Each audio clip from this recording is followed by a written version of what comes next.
Hello, book boys, book girls. Welcome to the book cave, where kings and donkeys and other strange creatures lie. And the eagle. And Phil. Hello, Phil. Hi, it's me. Phil's feeling a little bit ill today, but he's going to be invigorated by a discussion. Zarathustra Part 4. We're finally wrapping this shit up. It is 1 a.m. I'm sick in my hotel room in Frankfurt after a 1 month Asia trip.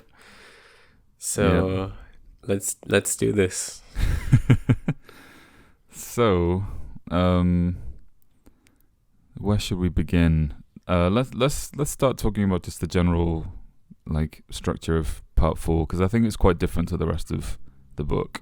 It is, yeah. And apparently it was written later. I think really? Zarathustra came out in 3 parts at first, and the 4th part was added on later. So, right, that makes sense. It's very this section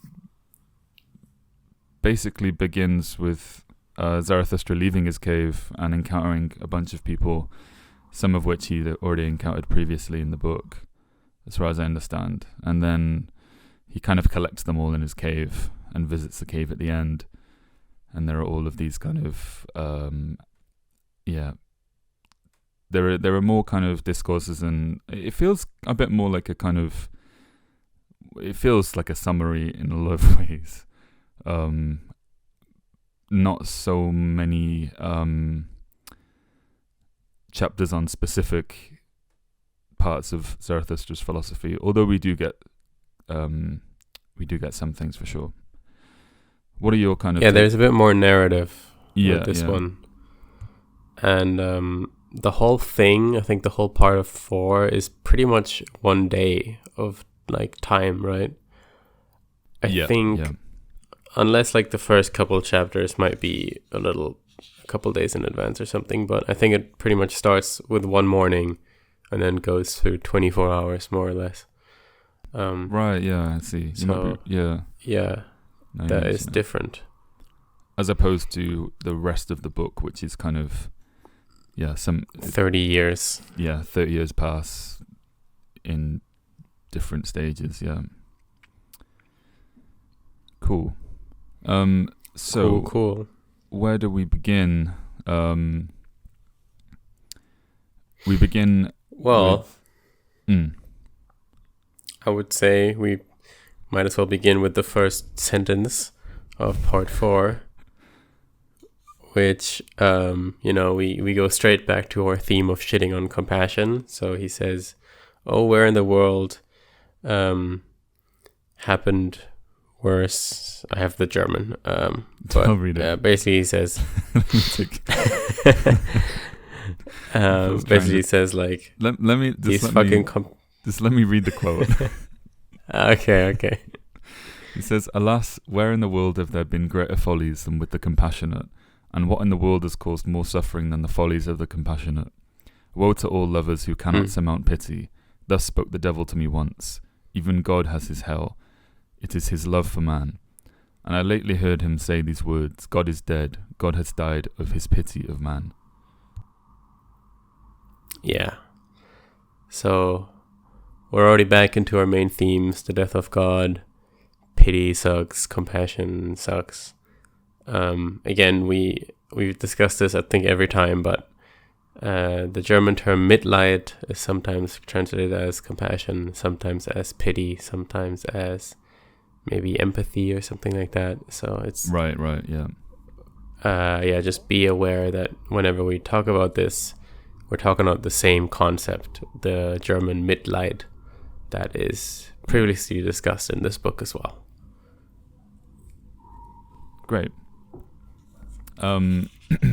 So, as I said earlier, we begin with Zarathustra in his cave. His hair has grown white. And why does he leave? Why does he leave his cave? Is a question. Well, I mean, his why now is maybe a good question, but overall, I mean, his whole Übermensch theme is, going out there and creating something. So it makes sense that he has to leave eventually. I guess the question I is, like this. The beginning of the book starts with him leaving the cave, and the beginning of this chapter also begins with him leaving that same cave, right? Yeah, and the book also ends with him leaving the cave. He leaves the cave quite a lot in part 4. He goes in and out like a lot during this dinner scene at the end too.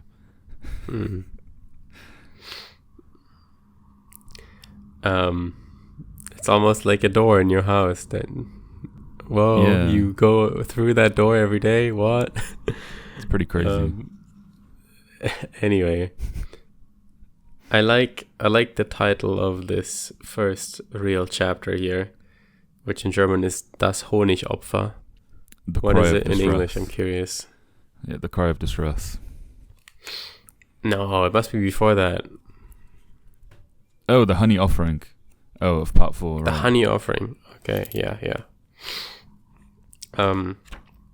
So we have the scene here where Zarathustra is on his mountain, and he says he is fishing for humans.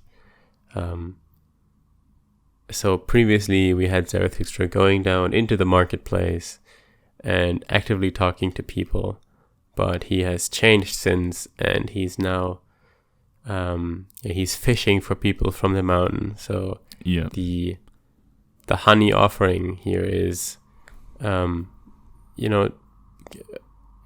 almost using honey as bait is how he describes it in this chapter. Yeah. So using something sweet, and we can translate this into, instead of him going down and actively saying to people, listen to me, this is what's going on, he is simply leading by example, and his happiness and his contentment and just affirmation of life itself is kind of a bait, a sweet bait like honey that lures people up to him.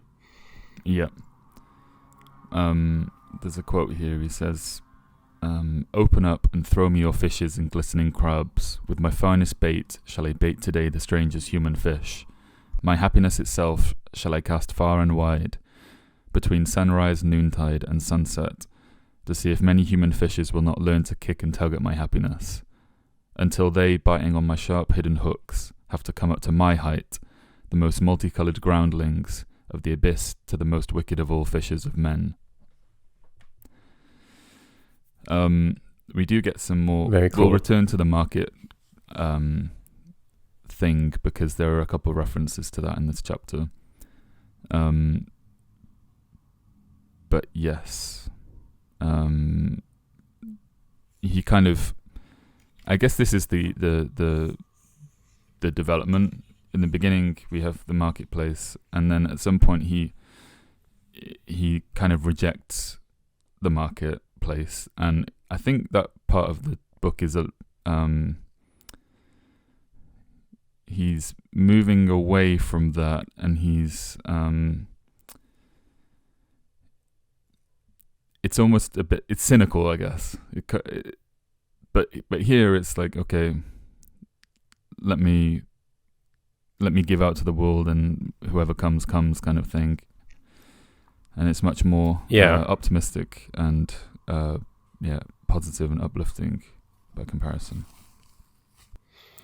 And also previously he did go into the world and look for his followers, so that is to say, exactly, in the marketplace the masses were deaf and blind to his teachings, but some few individuals were opened to it later. But in this chapter he's not even going off the mountain. He's simply sitting there putting out some honey and waiting. Yeah. And throughout the chapter, he's basically walking around the forest, and he's kind of collecting these people, who are all kind of at different stages in this spiritual journey, and I think the fact that they're all kind of on the mountain as well is supposed to indicate that they're all kind of on their path towards this Übermensch thing. Yeah. Yeah.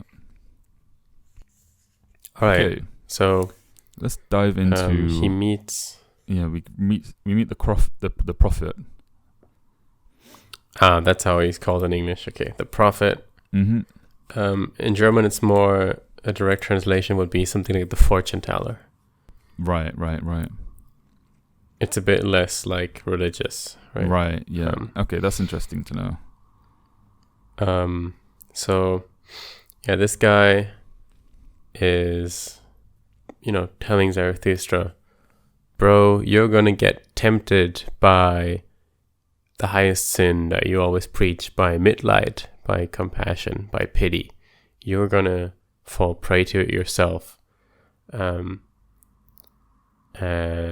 yeah, in connection to this cry for help, you're gonna feel pity.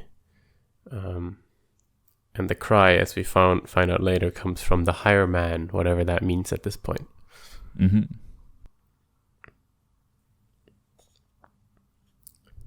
He also talks a lot about the like there being no kind of no happy places left. He's very nihilistic, yeah. Very nihilistic, to which Zarathustra is. He's not. He's like cheerful in the way that he talks. And he says, "No, there are still blissful islands. Basically, there are still these beautiful and inspiring places, I guess, in the world and in generally." There's still the possibility of happiness. Yeah, when the prophet turns full nihilist, Zarathustra kind of gets a smile on his face, and he's like, okay, I'm good to know that you're actually kind of full of shit. I don't have to be too scared of your fortune telling, because, if you're telling me there's only nihilism and like bad shit out there, and there's no point in anything, then you're clearly afflicted by nihilism, and I don't really have to worry about your prophecy too much. Exactly. So this chapter ends with Zarathustra telling this guy, "Come to my cave." And then we have the first highlighted quote, which I will read now. But should you discover honey in there... Actually, let me go from the line before. "Whatever in my cave belongs to me also belongs to you, my guest. But should you find honey in there, very well. Just lick it up, you growling bear, and sweeten your soul. For in the evening we must both be in good spirits. In good spirits and glad that this day is ended.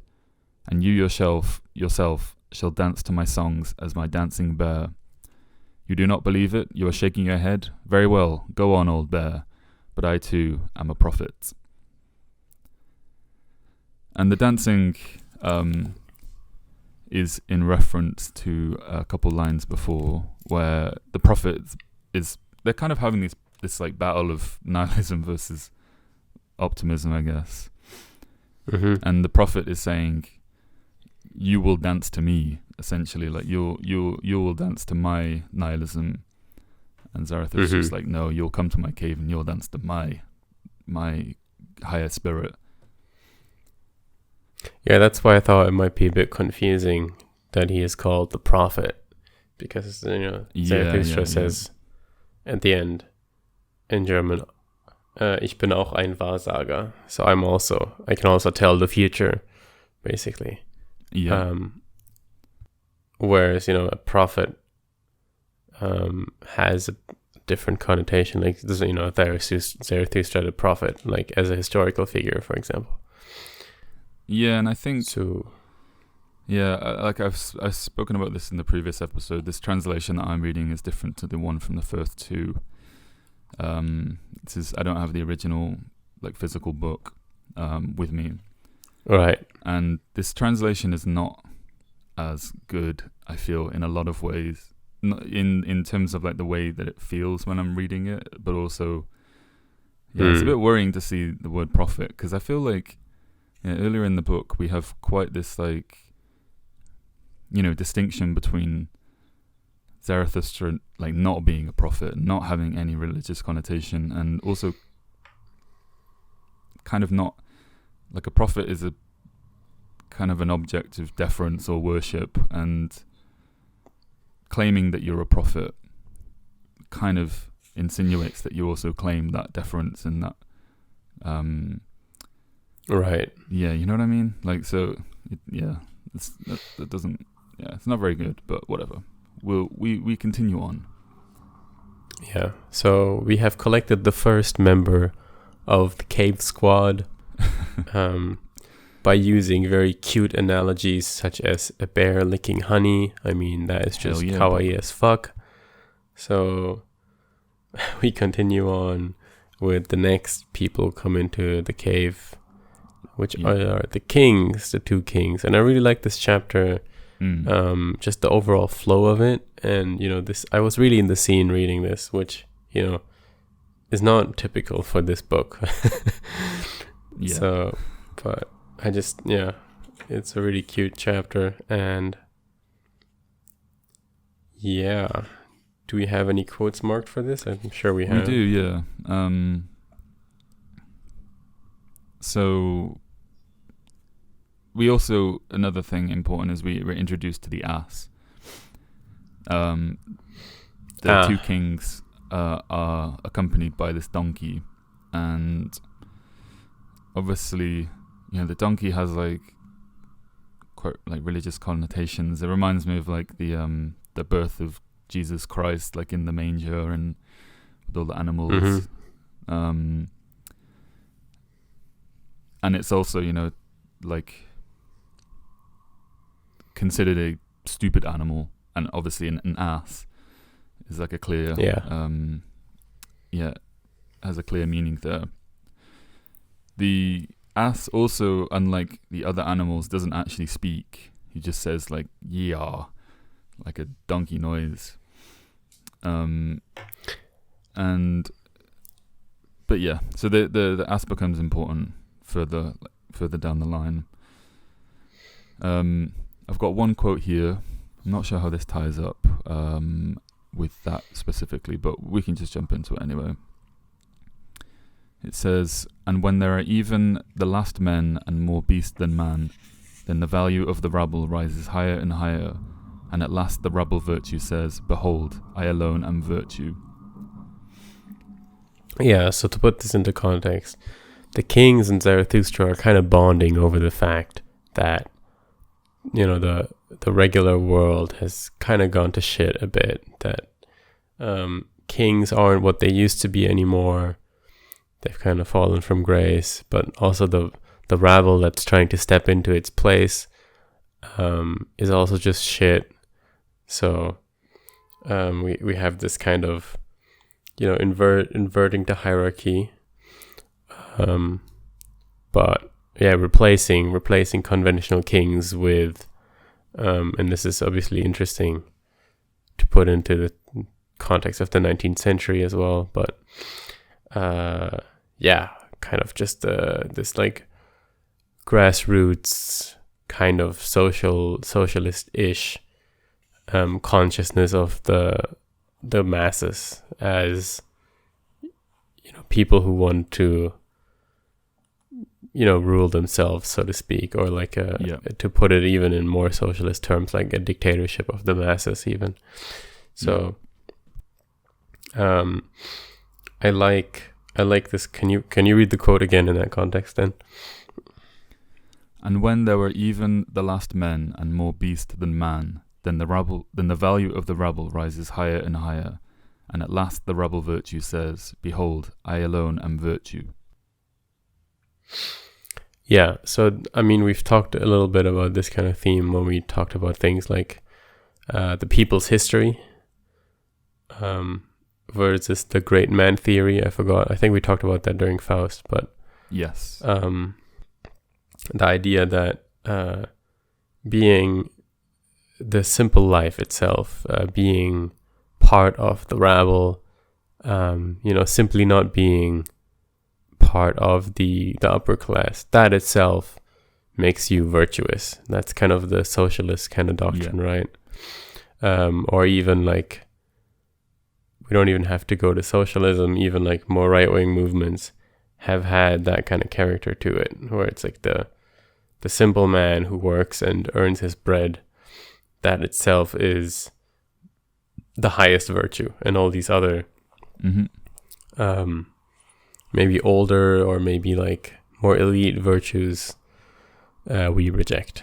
So the kings are not happy about this, and Zarathustra is also not, and so they're bonding a bit about this. Yeah. They also talk about war, which there's an interesting quote that I wanted to point out.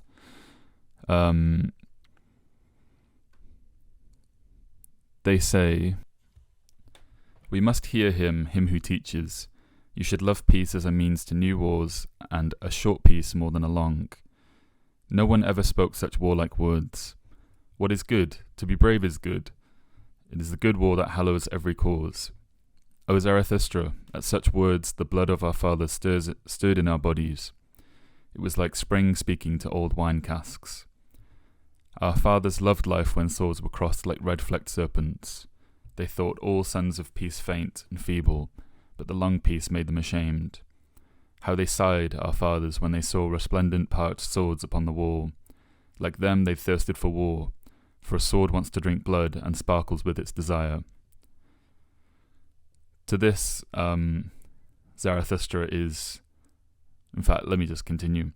As the kings thus eagerly talked and babbled of the happiness of their fathers, Zarathustra was overcome by no small desire to mock their eagerness, for they were apparently very peaceful kings that he saw before them, with aged, refined faces. So, there are a couple things about this. I think the first thing is it's... you're talking earlier about this reversal of hierarchy, where the rabble is now on top. And for a king, whose kind of bread and butter is warfare, protecting their territory, and it's like a essential role for a king to be able to fight a war. They're kind of upset that they no longer have this kind of sport, I guess, is the way that it kind of comes across. And it feels kind of slightly different.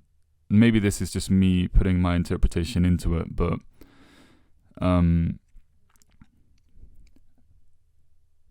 warfare obviously it requires you to be like a warlord, requires you to send people into war.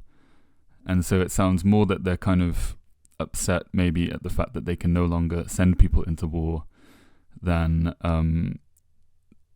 they can actually fight themselves, or it's maybe something along those lines. And a king should be to not desire peace because you want war. It feels slightly different to it kind of like tracks, but it feels slightly different to what Zarathustra would say. I think he would also be like, peace is how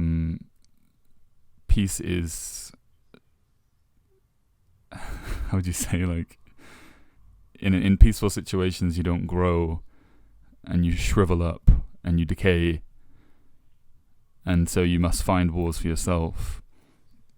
But within the context of this conversation, it's like they're upset that they no longer have this this mass to use in war.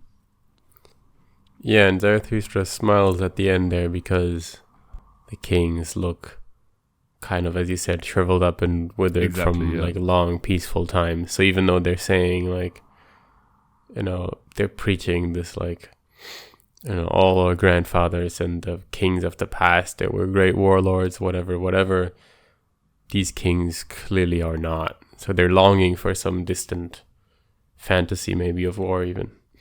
Yeah, and I guess in this case it's like, okay, why haven't you found the war for yourself that involves just you? But it's like the spirit is there, so come to my cave and we can iron you out. Yeah. So again, he invites these kings to his cave, and we have 3 people now already in the cave, right? In total, 3. Yeah.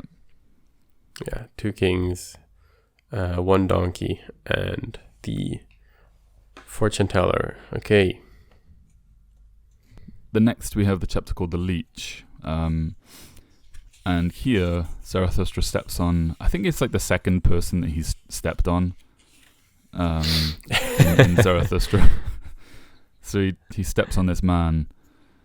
And he seems to me to be, he's like describes himself as the conscientious man of spirit.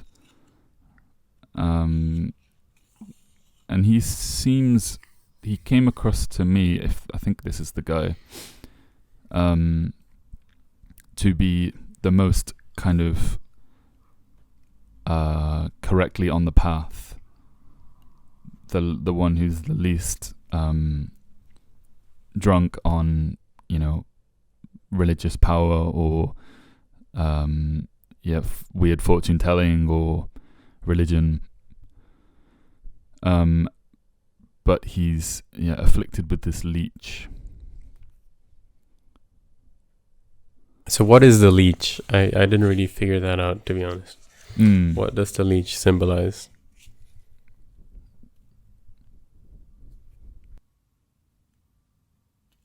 It's a good question. And we leave it up to the comments. That's how we do it on this show. If we don't know it, we just blame everyone else.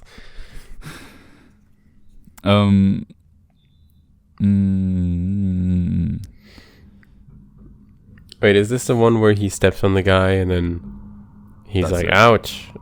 And then he's like angry that he said ouch, so he like slaps him or something? Possibly. He's like, oh, he like goes into a rage. It's like, oh, let me step on you some more, and then he catches himself like, sorry. I mean, yeah, I guess the question is with the kings and such, it was fairly simple, but this what is he called? The conscious of the spirit? What? The conscientious man of the spirit. Yeah, so what kind of person are we actually talking about here, right? Like, we had the fortune teller and then the kings, and we're collecting all these different types of people who, as you said, are at different stages in this journey to becoming the higher man. But who actually is this? Like, is this like a philosopher? Is this like I don't know. Yeah, he's a bit tricky. He came like he says there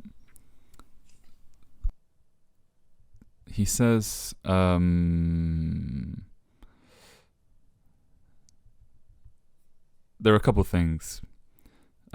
He talks about, so he says, I am the conscientious man of the spirit, and scarcely anyone is sterner, stricter, and more severe in things of the spirit than I, apart from him whom I most learned, Zarathustra himself.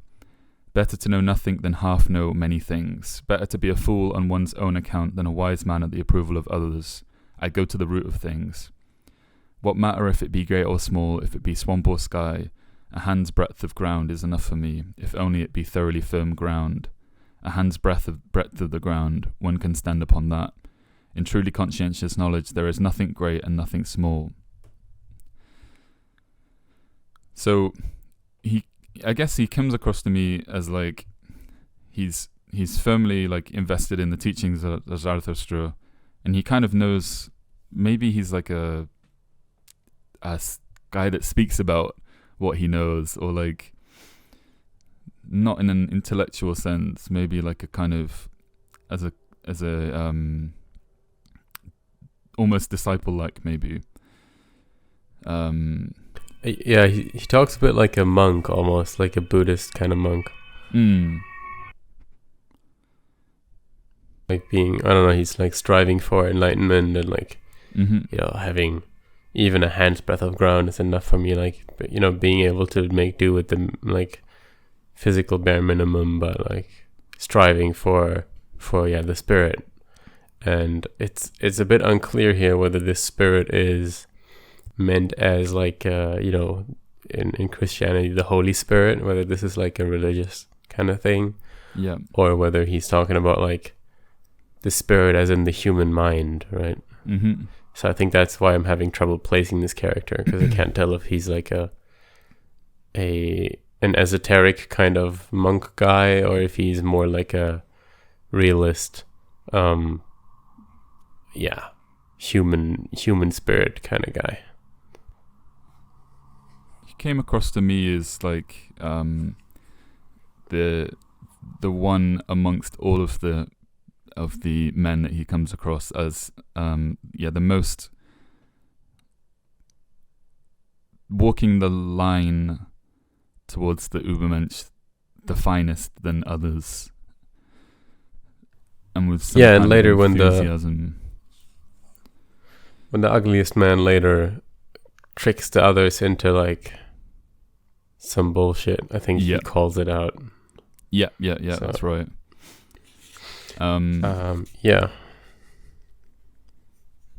The leech is a tricky one, and I'm not sure about that.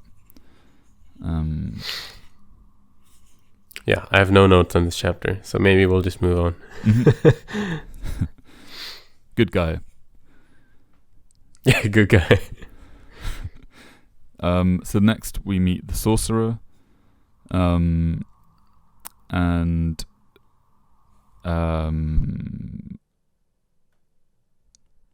again, I don't have many notes on this chapter. It's mostly like a long. There's a lot of like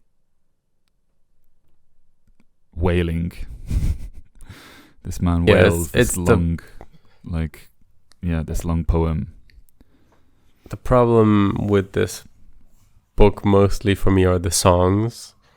I think in part 2 especially, the something song. Like whenever he goes into something that he calls a song, means like just a long winding poem that is really difficult to untangle. So this chapter is kind of that.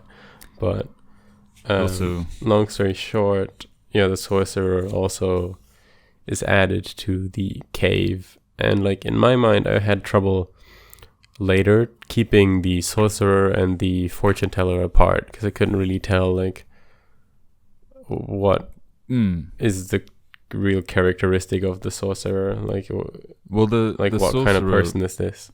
So the sorcerer he's the guy that has pretended that he's great, but admits that he's not. Right. It's kind of Wizard of Oz kind of. Yeah. Exactly.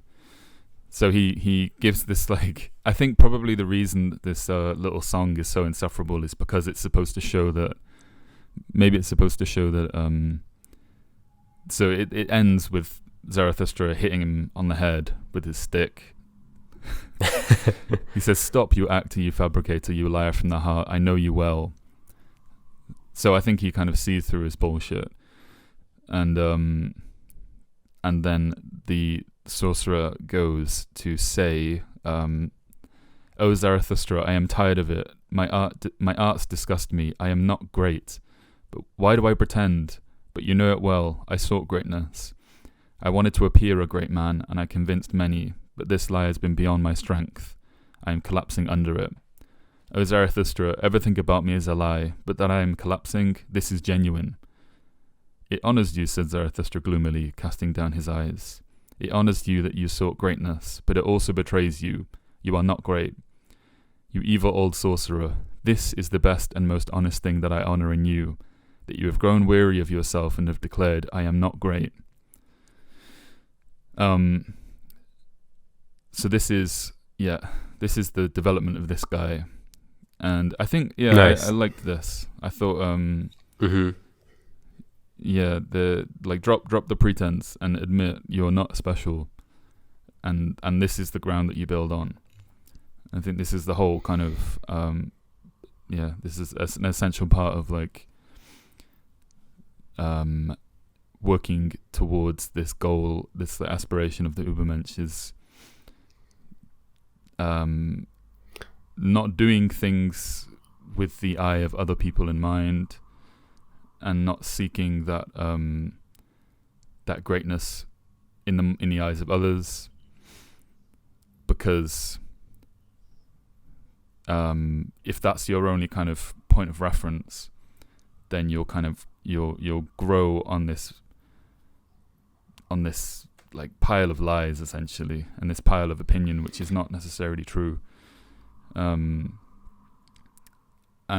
yes, and it's not just as a sorcerer, it's like your kind of your goal. It reminds me a little bit of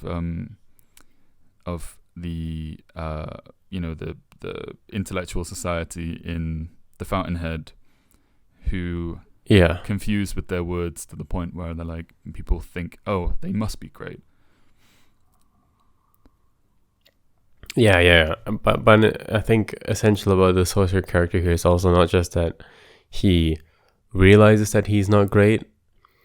So it's not just that final realization, but his overall striving toward greatness, and then within that striving, realizing that he still has a way to go. Because if it was just that realization at the end, if it was just saying that I'm not great, I'm just I'm sitting on this pile of lies, I'm just a regular guy, well, that's just like the shitty masses who say everything is the same, everyone is equal, right?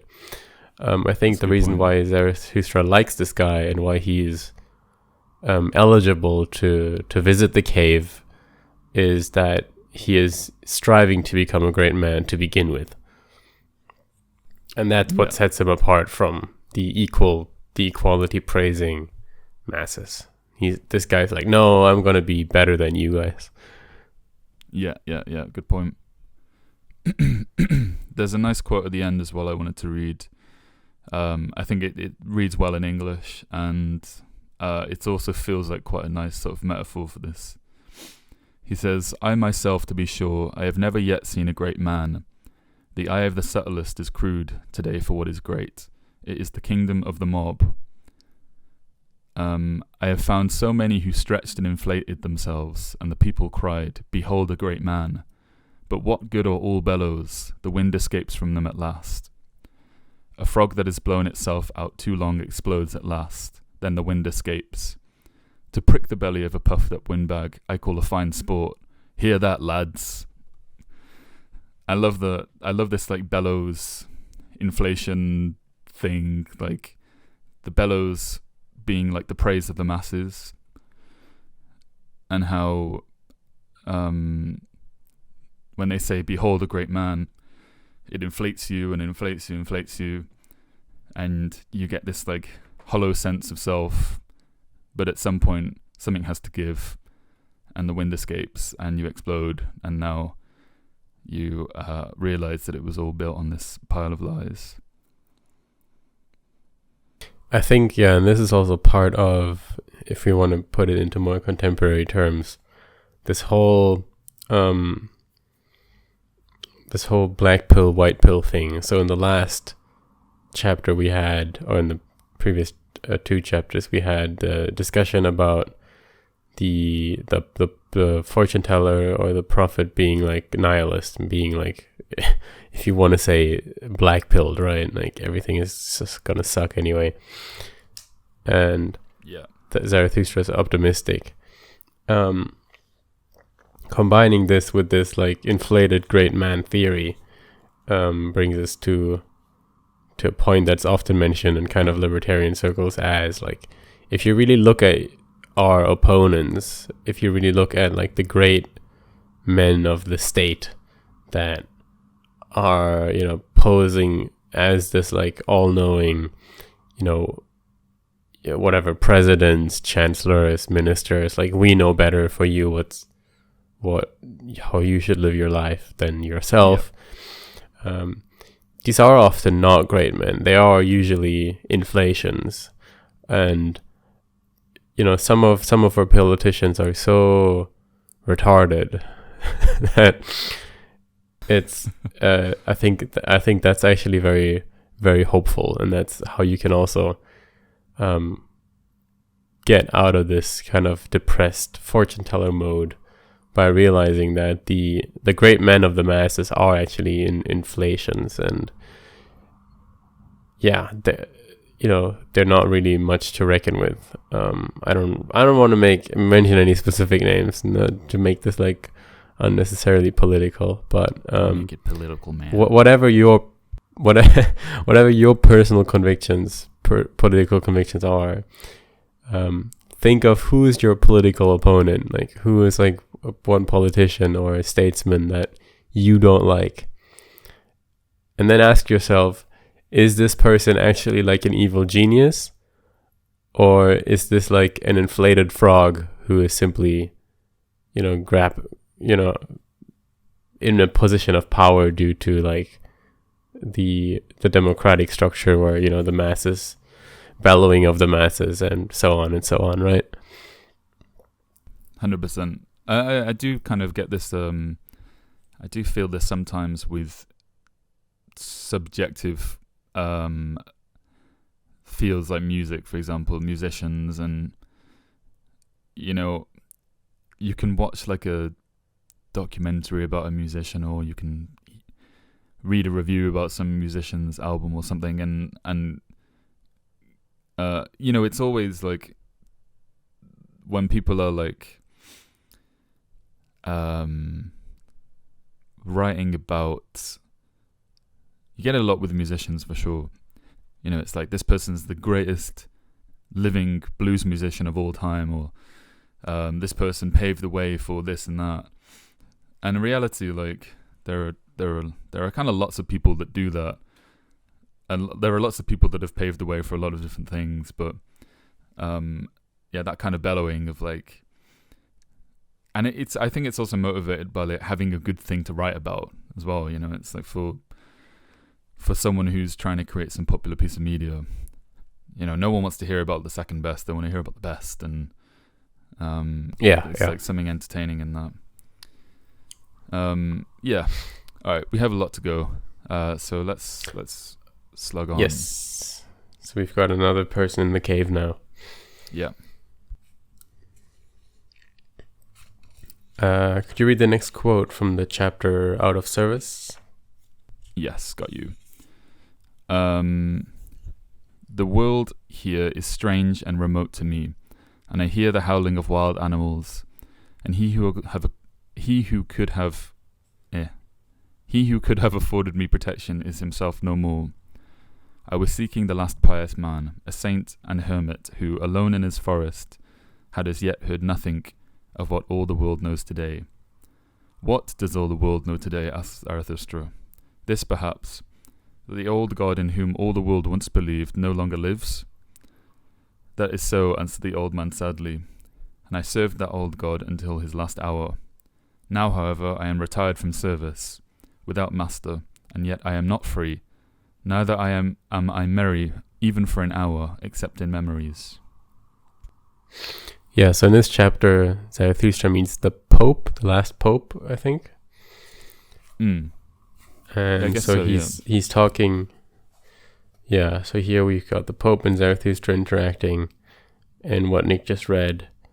It's revealed that the Pope, after the death of God, the Pope is kind of lost, of course, and so he's looking for the last pious man, which he says is Zarathustra. So I like the word pious. What if you had to explain it in English? Is clearly carries like a Christian connotation, does it? Yeah, absolutely. I think it's maybe like that person who devotes themselves to God. The more pious you are, the more you devote yourself, the more faithful you are to the teachings of God. Yeah, like very by the book Christian is in the German is called fromm. So it's like someone who always goes to church and long skirt. Yeah, so he calls Zarathustra the last pious man, and so I think, you know, this striving, I guess, you know, after death of God, we're now looking for Zarathustra, of course, is looking for the Übermensch, for the next thing, for the newest creation. This guy, he's not quite there yet. He's still trying to cling to like the last remains of the old system. But you know, him striving at all does qualify him for the cave, I would say. Yeah. And yeah, so they have this conversation about the death of God. Maybe we'll read the next quote. Had I come into these forests and mountains in vain, then my heart decided to seek another, the most pious of all those who do not believe in God, to seek Zarathustra. Right, this is what he says, that Zarathustra is the last pious man. Which, of course, if you're there, Zarathustra, you're kind of like, what? Isn't my whole point is to, like, not be that. You're missing the point here, yeah. And it's that kind of like, spiritual, when you're spiritually broken, you seek something greater than yourself, or you seek some kind of form of meaning. And for someone who believes in God, it's they seek it in this concept, this person who embodies something, and that's Zarathustra. Yeah, and I guess the irony is Zarathustra first proclaimed the death of God before it happened, or as it happened, perhaps. And, you know, the world was laughing at him. But now that it kind of sank in, you know, and, you know, not just talking about Zarathustra, but also Nietzsche himself, you know, the person who wrote The Antichrist. Yes, on the one hand, he is strongly denouncing Christianity and like traditional religion. On the other hand, what he's trying to create is, in a sense, maybe religious is the wrong word, but you know, something greater that can step into its place. So, you know, like the death of God is not a happy thing. Yeah, it's a disaster, and so now we have to deal with this. Yeah. And the Pope in this chapter saying that Zarathustra is the last pious man is kind of reflecting that, right? So even though Zarathustra was the one who proclaimed the death of God, he's now saying, well, you're the last man who actually resembles anything like faith. So I guess I'll go with you. Let me read the next quote. You served him to the last, asked Zarathustra thoughtfully, after a profound silence. Do you know how he died? Is it true that they say that pity choked him, that he saw how man hung on the gross and could not endure it, that love for man became his hell and at last his death? So this is adding a bit onto him being God in this, right? So if he says you served him to the last, that's talking about the Pope serving God to the last. Yeah. And I think this is the first time this is really explicitly said, that what actually caused the death of God in this scenario, or in this story, I guess, is that God's pity, God's compassion with humans is what killed him. Yeah, exactly. And we'll come back to this point when we discuss The Ugliest Man, so it's not really worth playing with half the deck of cards here. Next quote, this is one that I chose. Let him go, said Zarathustra after prolonged reflection, during which he continued to gaze straight in the old man's eye. Let him go, he is finished, and although it honours you that you speak only good of this dead god, yet you know as well as I who he was, and that he followed strange paths. Strange paths kind of jumped out at me.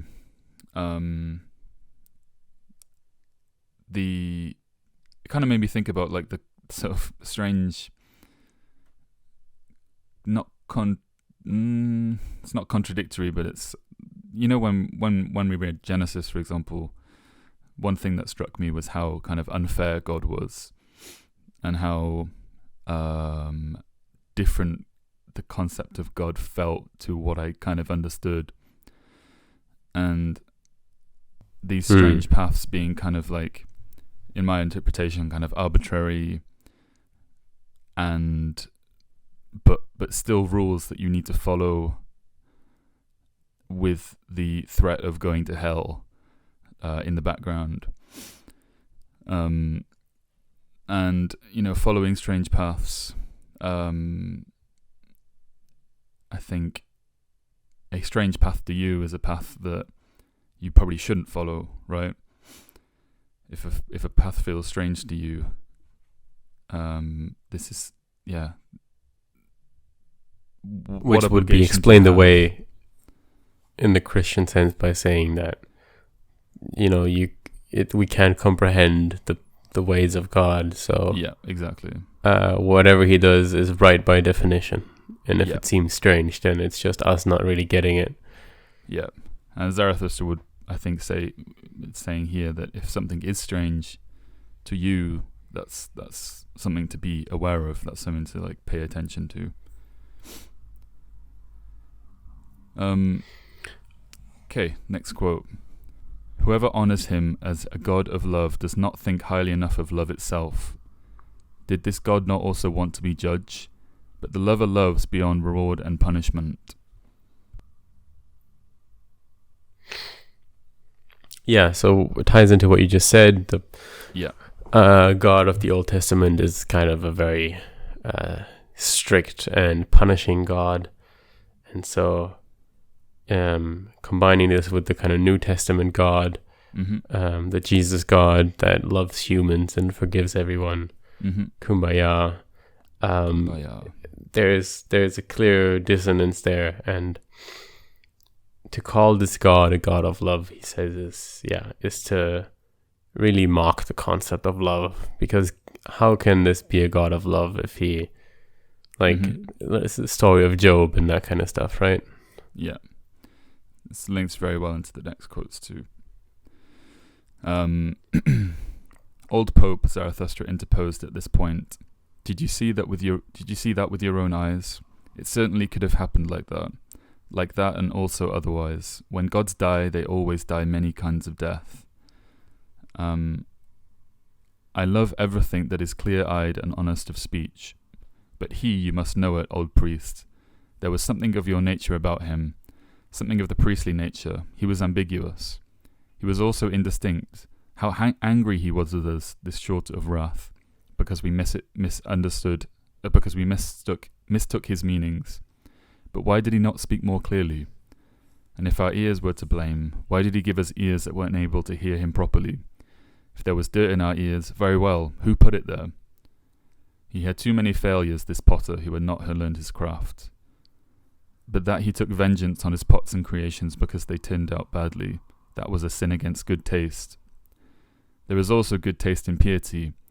That said at last. Away with such a God. Better no God, better to produce destiny on one's own account, better to be a fool, better to be God oneself. So this, you know, it's funny, it kind of, this is like the child questioning God for the first time kind of language, like, you know, if God exists, why are people suffering? And I've kind of never read it in terms that have been so kind of compelling, or so nicely worded. I guess this whole thing of us not comprehending what God truly wants. You know, I like this metaphor here with the mud in the ears. It's like, okay, well, if our ability to not comprehend God's true meaning and teaching, then, like, he did make us according to your worldview. He did make us that way, and he did make us in a way unable to comprehend. So What's up with that? And that he took vengeance on his creations. You know, like that's interesting to say. Yeah, interesting to say that that's a sin against good taste. Right. I can't. Yeah, I need to unpack that a bit. I haven't really been able to, but like usually you would say like this is a sin against God or something, right? Yeah. So he says, but what this conception of God is doing, like taking revenge on his own creations for being imperfect, even though he made them imperfect, is a sin against good taste. So it doesn't offend God because obviously he is God. It doesn't offend like I don't know, humans necessarily. It just kind of offends the idea of consistency, I guess. Yeah, I don't know. Taste is it's a weird that stood out to me as well.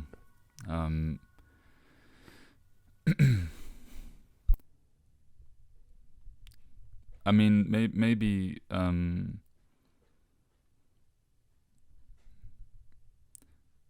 yeah. I mean, what's the word in German? It's not flavor. It is taste. It is in, like your taste in art, your taste in music. Yeah. Yeah, it's guter Geschmack, which can mean the taste of food, but also more broader the taste in something else. Yeah. Yeah, I guess we'll have. I guess it carries a kind of tone of like politeness, almost like good taste in the sense of like polite society. Like that's not something you do. That's true. Yeah, that's rude, kind of.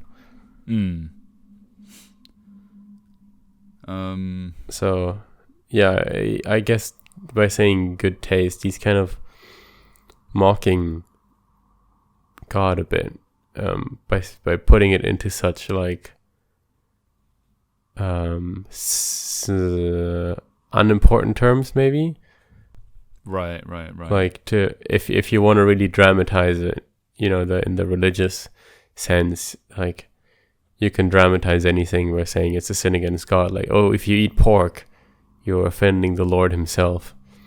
But Nietzsche's like, well, you know, this God taking revenge upon his creations for being imperfect, even though he made them that way. That's just rude, man. That's just rude. I think also, I mean, the using like good feels like it has some intent behind it. Like, you know, the good and God, and like, you know, like the word good comes from the word God, right? I think etymologically. I don't know.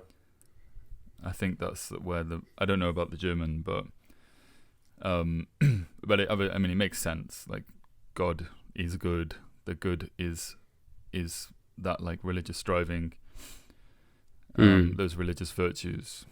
So it's almost it feels almost like contradictory, or like, yeah, there's a kind of a contradiction here, saying that God is sinning against good taste, and I mean even that God is sinning in himself, like even that is possible. Yeah. Yeah, it's really interesting, that bit, and I think if anyone has any ideas about that, please let us know in the comments. Okay. Now we have the ugliest man. So Zarathustra is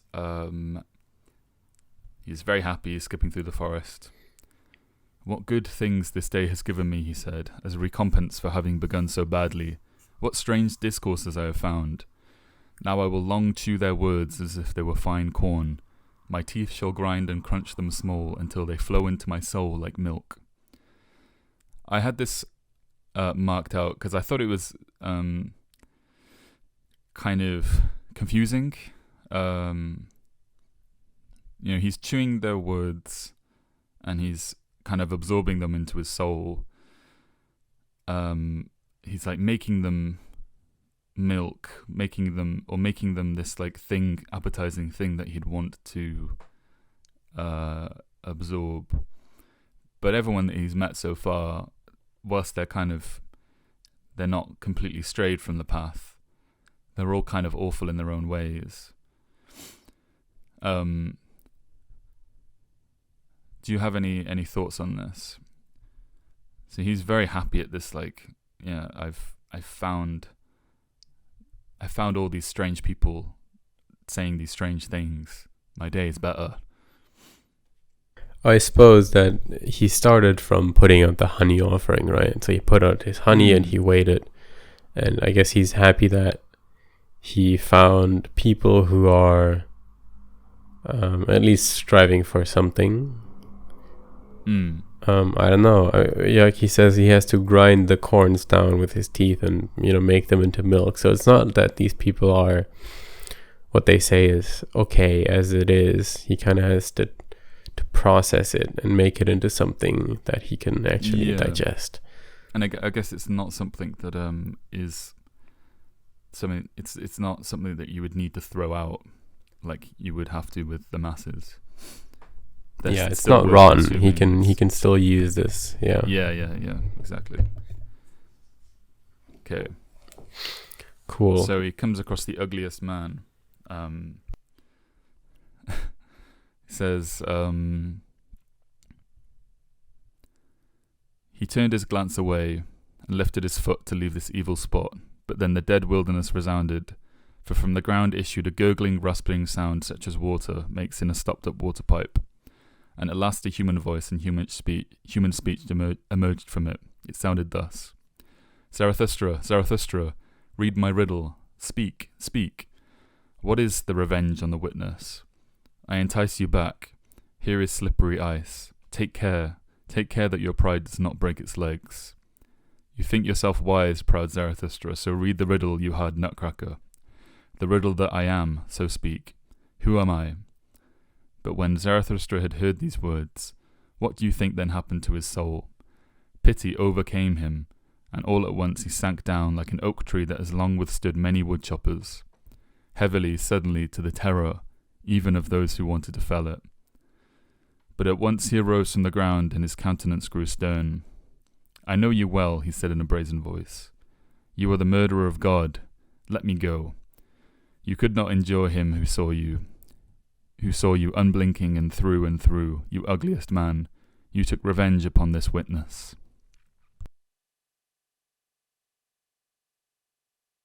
Yeah, tying together a lot of concept we've just thrown around so far, and just to begin with, I like this ugliest man speaking in like gurgle voice, gurgle sounds. It's like every time this guy starts speaking, and later in the book as well, he starts by like gurgling, and it's like I like this description of like water gurgling through pipes in the night, and then eventually he boils over and like word-ish sounds come out.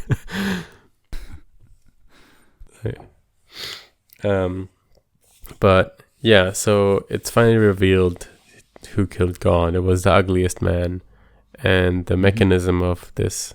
It was previously stated that God died for having pity, for having mitleid, and now it's described as the revenge of the ugliest man for God seeing, the all-seeing God.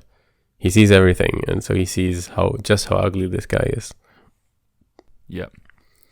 And as revenge of that, on this, for witnessing this, his everything, his impurity, God died. Right. Let me continue. You have divined, I know it well, how he feels who killed God, how the murderer of God feels. Stay, sit behind me, it is not to no purpose. To whom did I intend to go if not to you? Stay, sit down, but do not look at me. Honor thus my ugliness. They persecute me. Now you are my last refuge, not with their hatred, not with their henchmen. Oh, I would mock such persecution. I would be proud and glad of it. Has not all success hitherto been the persecuted? Been with the well persecuted, and he who persecutes well easily learns to follow, for he is already at the heel of others. But it is their pity. It is their pity from which I flee and flee to you, O Zarathustra, my last refuge. Protect me, you, the only one who can divine me. You have divined how he feels. You have divined how he feels who has killed him.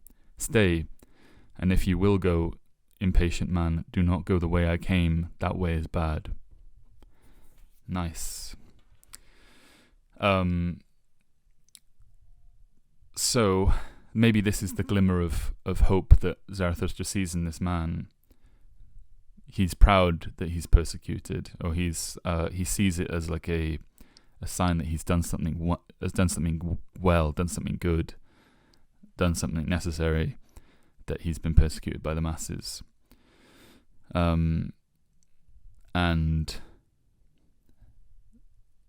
But he also describes it as their pity as well.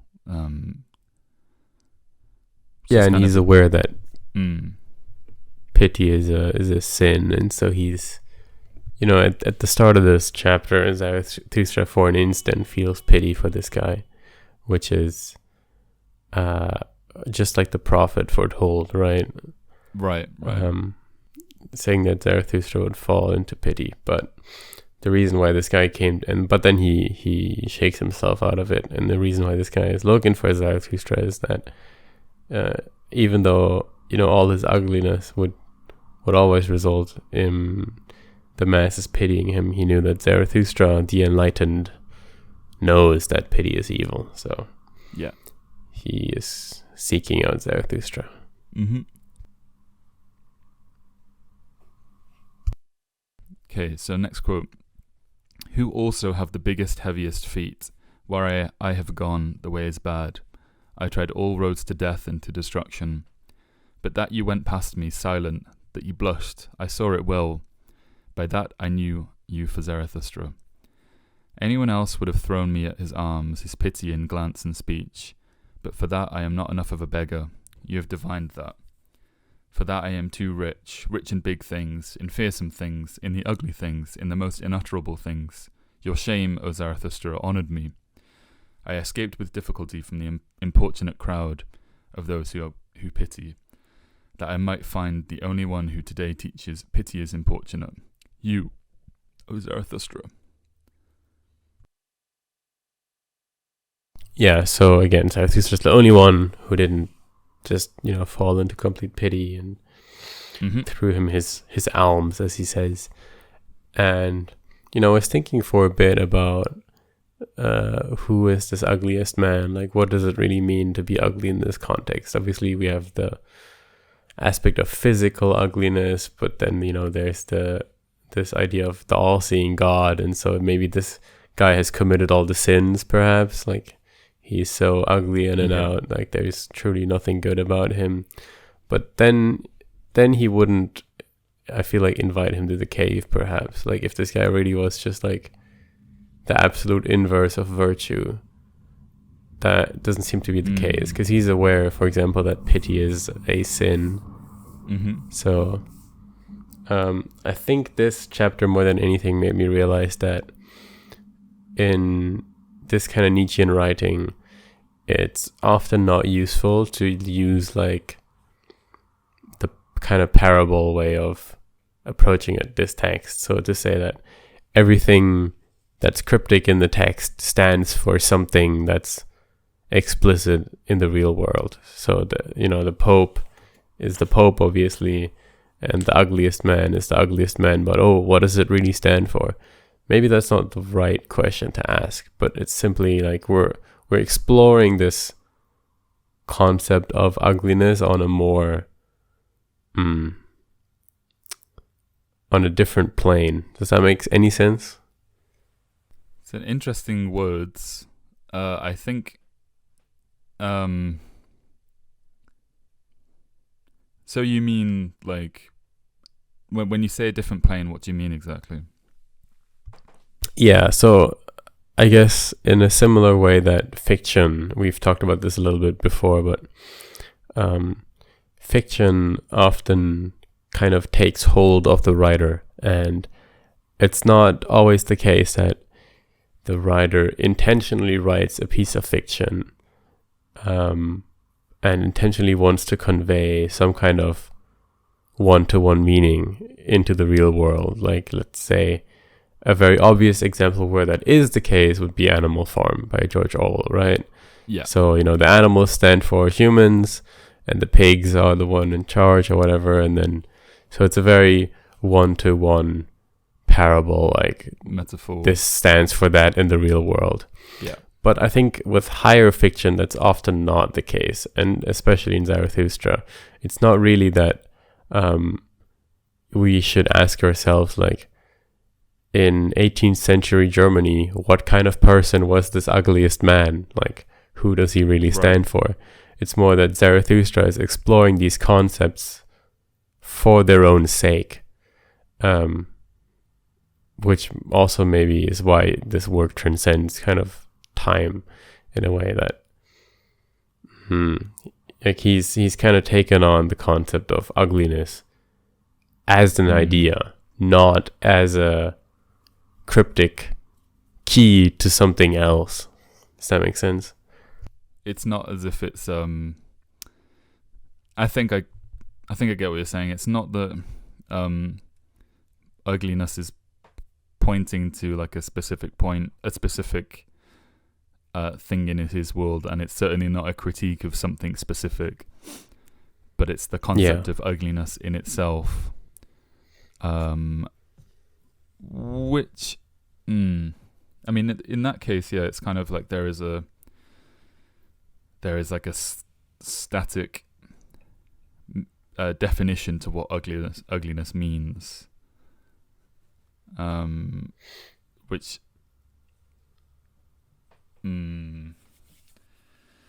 ugliness is tricky because it's like this subjective word, but at least it's subjective in the sense that its meaning definitely, it's like usage definitely changes depending on the period of time and the like condition of the culture.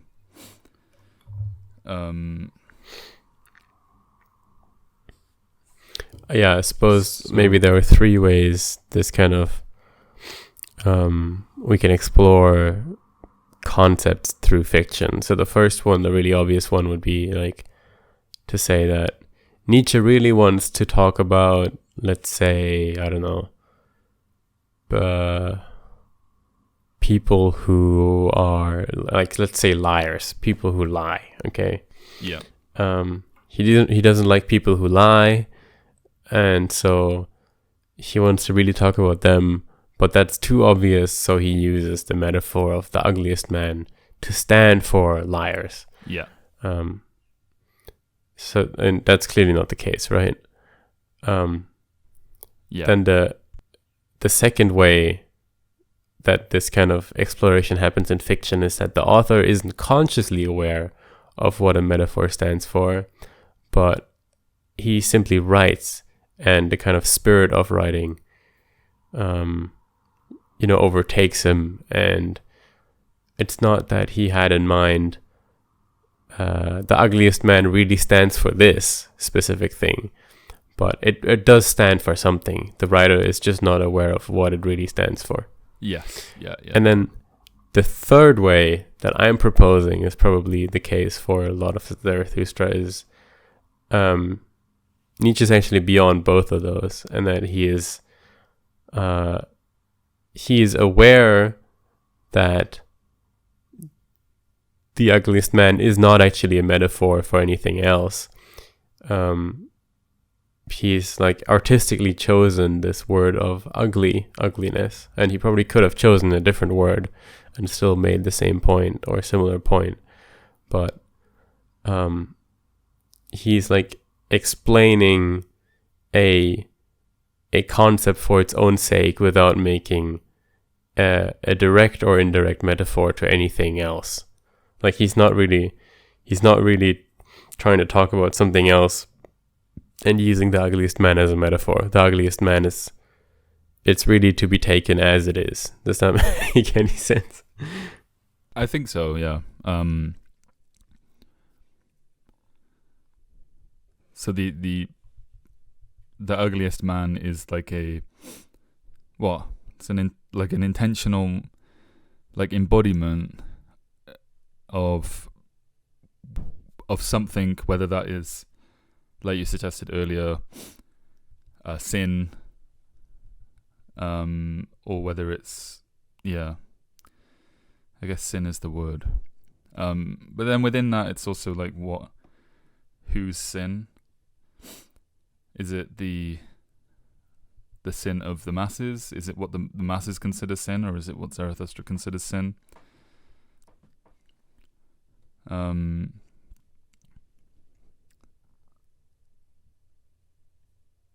Yeah, I think this is not going to answer your sin question, but to make this a bit clearer, we in part 2 talked about the tarantulas, who were a very clear allusion to socialism and collectivism. The tarantulas preach equality and this kind of collectivist doctrine. So they would be in what I just described, the kind of type 1 fiction, right? Like Nietzsche wants to talk about collectivists, he wants to talk about socialism, and so he invents this metaphor of the tarantulas. With the ugliest man, and I feel like a lot of these characters in this last part, it's not that he wants to talk about something specific and invents a metaphor. It's simply he's kind of crafting the story maybe from backwards. So it's what killed God was his pity, and what invites pity is ugliness, right? Or it's like the question then becomes like, who would God have the most pity on? Like, what is the most pitiful? Right, well, it must be the ugliest man. Yeah. So therefore, whoever killed God is the ugliest man. And that's how we arrive at the ugliest man. It's not really that the ugliest man is like a key to something else. And it's not really that the ugliest man is necessarily like embodying like a certain kind of character, like explicit kind of character that Zarathustra is trying to criticize. It's more that he is just kind of definitionally the person that would kill God. Yeah, that's kind of what I was trying to say. Yeah. No, I get you. That's a great point. Yeah. So it doesn't really matter necessarily. It's his existence that kind of proves it, I guess. And I think that's why we get also this like nice portrayal of the gurgling and such. It's because ugliness doesn't actually stand for the lack of any particular virtue. It's, as you said, a definitional defect that invites pity. Yeah. Right. Cool. Clip that. Putting that in the YouTube shorts. Let me say the next quote. A heron looks contemptuously over shallow ponds with head thrown back. So do I look over the swarm of colourless little waves and little waves and wills and souls. Too long have they been allowed right, these little people. Thus at last they have been allowed power too. Now they teach. Only that is good which little people call good. Yeah. So we have this inversion of the hierarchy and this like lionization of smallness, and I guess with that like these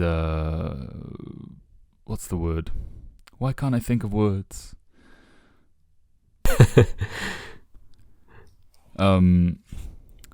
These like lower virtue, maybe like it's like the sort of slave, not slave dynamic, but like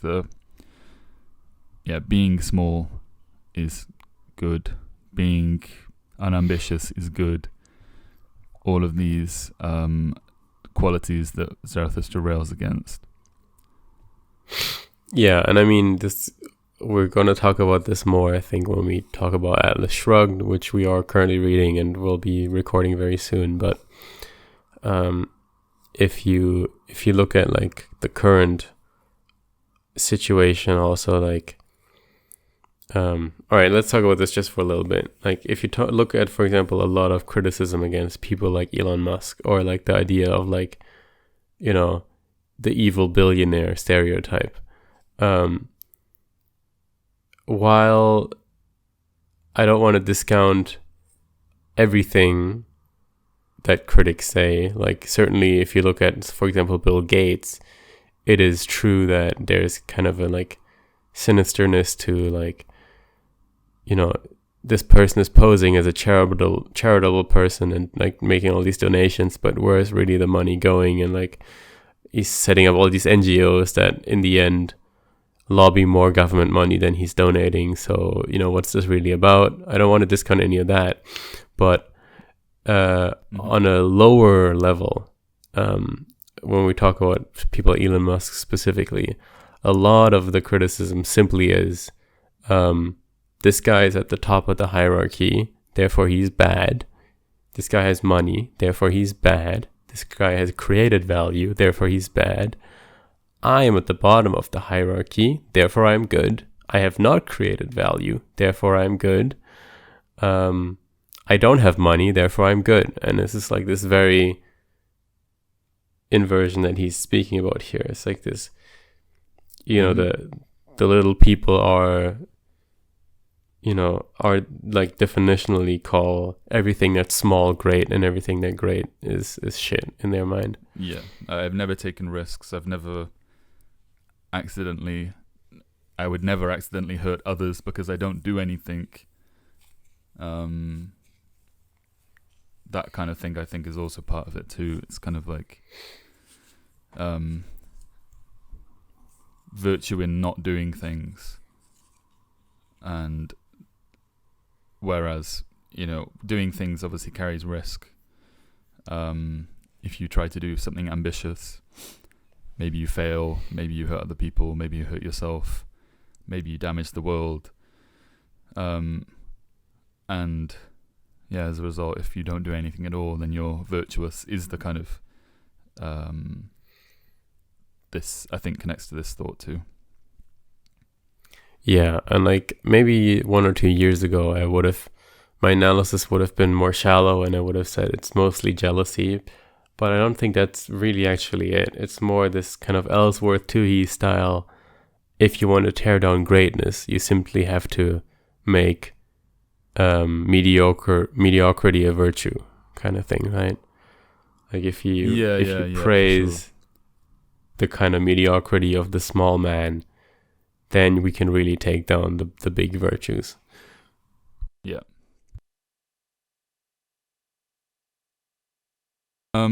Okay. So, speaking of God, but he had to die. He looked with eyes that saw everything. He saw the depths and abysses of man, all man's hidden disgrace and ugliness. His pity knew no shame. He crept into my dirtiest corners. This most curious, most over-importunate, over-compassionate God had to die. He always saw me. I desired to take revenge on such a witness, or cease to live myself. The God who saw everything, even man, this God had to die. Man could not endure that such a witness should live.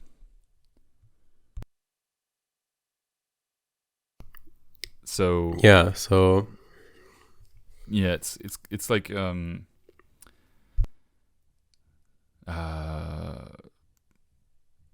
death by a thousand needles, kind of always experiencing the worst sides of humans inevitably has an effect on you, and always having compassionate for these like worst behaviors and the kind of toll that puts upon you. Maybe that's what's being talked about here. You know, Zarathustra is and Nietzsche is all about this idea that compassion is just increasing unhappiness and increasing suffering. And if you're God who sees all, then you see all the suffering and all the sin and all that psychological burden of humans and physical burden on humans, and that is what killed him, maybe. Yeah, and if you're like as a child, this all-seeing God is usually used as a kind of controlling like gadget to keep children in line. Like, because God sees everything, you shouldn't lie or steal, because even if no one saw you, God did, and so you're gonna get punished in the afterlife or whatever. But if you're the ugliest man and like everything about you is horrible, and the deeper you look, the more horrible it gets, like the conclusion is like the conclusion to say, I guess I'll just be perfect then and do everything right always, so God has nothing to judge, is a lot further away than the conclusion to say, I guess God has to die then. This guy is always seeing all my ugliness and all my what is it? He uses another word here besides ugliness, but yeah, if he can see all the shit that even I don't tell my best friend, let's say, like, well, this guy just has to go. Yeah.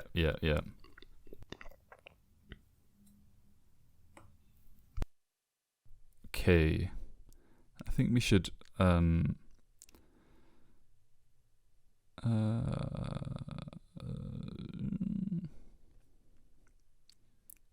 long silence. Oh no. The YouTube Nazis are coming.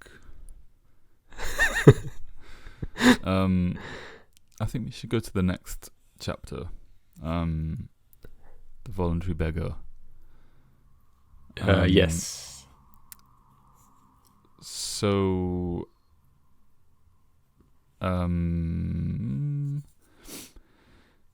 he finds a bunch of cows, and there's this guy speaking to the cows. It's a classic Zarathustra scenario. This guy is giving a sermon to cows, and all the cows are kind of gathered around, and they're like, oh, who's this guy? So he says, what do you seek here? What do you seek here? Cried Zarathustra in surprise. What do I seek here? He answered. The same as you seek, you peacebreaker. That is, happiness on earth. To that end, however, I may learn from these cows. For let me tell you, I have already been talking to them half a morning, and they were just about to reply to me. Why do you disturb them? If we do not alter and become as cows, we shall not enter into the kingdom of heaven. For there is one thing we should learn from them: rumination. And truly, if a man should gain the whole world and not learn this one thing, rumination, what would it profit him? He would not be free from his affliction, his great affliction that, however, is today called disgust. Who today has not his heart, mouth, and eyes filled with disgust. You too, but regard these cows. Yeah, so I like this. Sorry, go on. We're kind of I think this might be the first point where we talk about disgust, but it's definitely referenced before. I think the disgrace and ugliness, and the kings talking about being free of I think it's the kings talking about being free of those, of that kind of shame. I think a lot of this chapter is about this like freedom of shame. A lot of this section, part 4, is about this freedom from shame. So there's something funny going on here. He's speaking to these cows, and he seems to be kind of deluded. He believes that these cows are going to reply, and he also thinks that they're ruminating. It has kind of a negative connotation in English. So, like, to ruminate is to kind of stew on something, or dwell like negatively and unproductively on things. Kind of. Yeah, I think similar in German, yeah. Like how someone ruminates on like a shameful activity that they've done. So yeah, why are we speaking to cows, and what do they have to do with rumination? So this is in the German, rumination is translated as Wiederkäuen, and this is, you wouldn't use this word really outside the context of cows. So this is really? an interesting translational issue. Yeah. So Wiederkäuen is this act that cows do, and I think maybe a couple of other animals as well, but it's because they have multiple stomachs. So they eat something, then they regurgitate it, and it goes into the next stomach, and they digest it again, and then they do it again.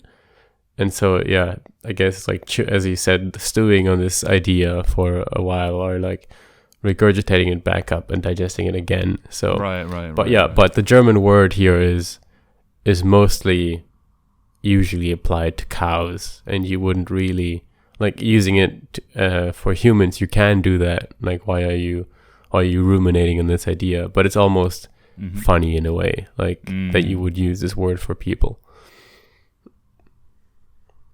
Interesting. So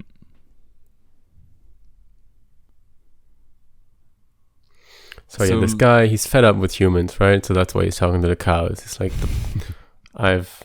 there's nothing more I can do in the marketplace out there. They're not listening, and I have nothing to learn from them. So he is built these cows up as like a false idol, right? Or also like as a replacement for God, I guess.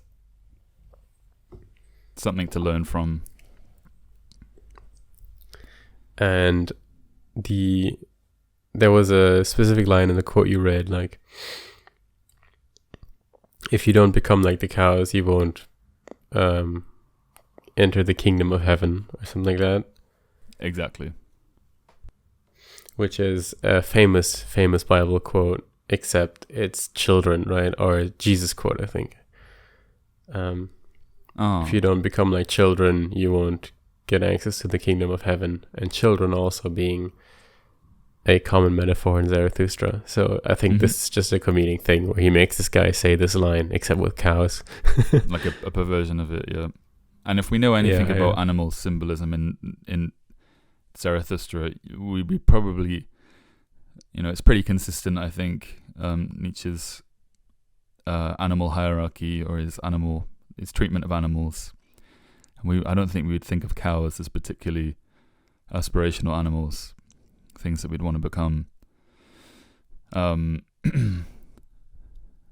then rumination, if we just kind of like think of it as like digesting or stewing on something, why would that lift disgust from you? Why would that make you free from that affliction? I'm not sure. I guess like disgust is a bodily reaction, right? Yeah, so it's not something intellectual. It's not thinking through. Yeah, if we stay with this idea of digestion and food, like if you have a disgust reaction to something, I guess if you were able to ruminate in this cow sense of pumping it into a different stomach and redigesting it, maybe that's why it helps with disgust. But at the end of the day, this guy is crazy, right? So we're not. Yeah. This is not Zarathustra preaching all of this. So we should. I don't know if we should read too much into it. Yeah. This guy's talking to cows, I guess. So we collected this guy as well. He comes along. The voluntary beggar. Then we have an interesting kind of magical moment where Zarathustra, he's being followed by the beggar. Or no, this happens later. But he finds he comes across his shadow, and his shadow is kind of quite forlorn, and like maybe it's supposed to be a past version of him, or maybe it's like a maybe it's a kind of doubt that follows him.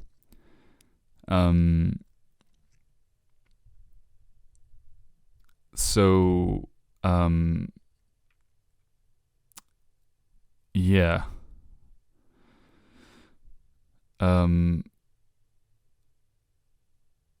Again, I don't know if we need to look for like a metaphorical meaning of the shadow. No, of course. There's a good quote that I liked at the end here. It says, "Your danger is no small one, you free spirit and wanderer. You have a bad day. See that you do not have a worse evening. Even a prison at last seems bliss to such restless people as you. Have you ever seen how captured criminals sleep? They sleep peacefully. They enjoy their new security. Take care that you are not last captured by a narrow belief, a hard, stern illusion. For henceforth, everything that is narrow and firm will entice and tempt you." This kind of reads as when in spiritual crisis, be wary of what you seek as relief from that. These hard kind of ideas of how to live your life, maybe, or these, whether it's religious or not. It's kind of like a plea to remain open and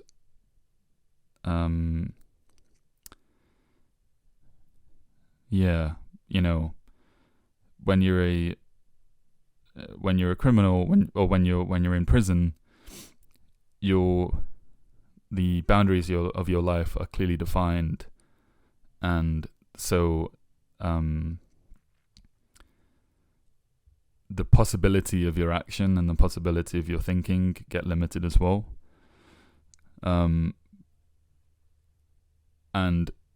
But you should rail against that, I think, is what Zarathustra's saying, and should rail against things which close off your thinking, and that there's something enticing about that you have to be careful of.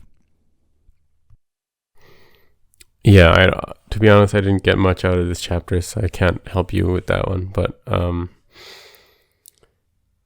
the only thing I really noticed is that, like, why is the shadow in pain, or why is he like in a position of discomfort? Is it because, as a definitional issue of being Zarathustra's shadow, he has to go everywhere where Zarathustra also goes, but he's not Zarathustra, so he's not ready yet? Or I don't know. I mean, like you said earlier, maybe he's, the fact that he's a shadow is not something to be read into. Yeah, I don't know. So I mean, it feels significant that it would be his shadow and not anything else. But yeah, not super clear. And it's not he really splits clear from his shadow at the end, though. Yes. Yeah. It's not really very clear how this talk about prisons and criminals and narrow beliefs necessarily like fits into the shadow thing. Maybe because the shadow is, like you said, tethered to Zarathustra, and he doesn't have to do anything in order to be driven on in life somewhere. I don't know. Next chapter we have At Noontide. So Zarathustra finds this great tree and he goes to pick some grapes from it, but then decides to go have a little nap. And he's kind of tormented by the pleasantness of it. He has this kind of I feel like there's this sort of Faust reference where he talks about this like perfect moment that he doesn't want to move, doesn't want to be interrupted by the sounds of the birds. He just wants to bathe in this moment.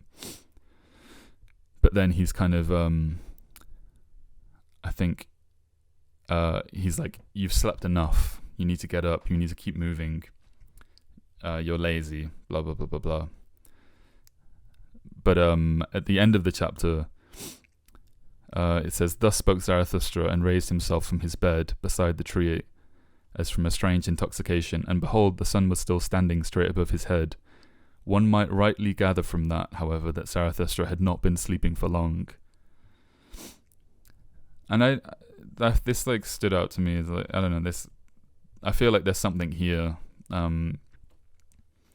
He's like railing against getting comfortable against this, comfortable with this moment. But he's also actually not been there for as long as he thought he'd been. Is it that Zarathustra's like sense of what is too long is different to what we would think it is?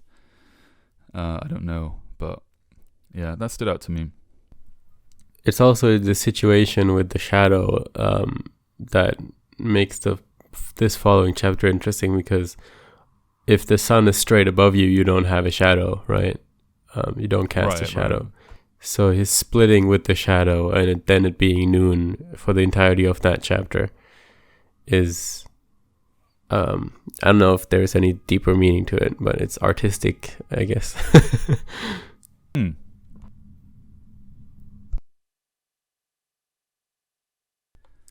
The greeting. We're at the cave.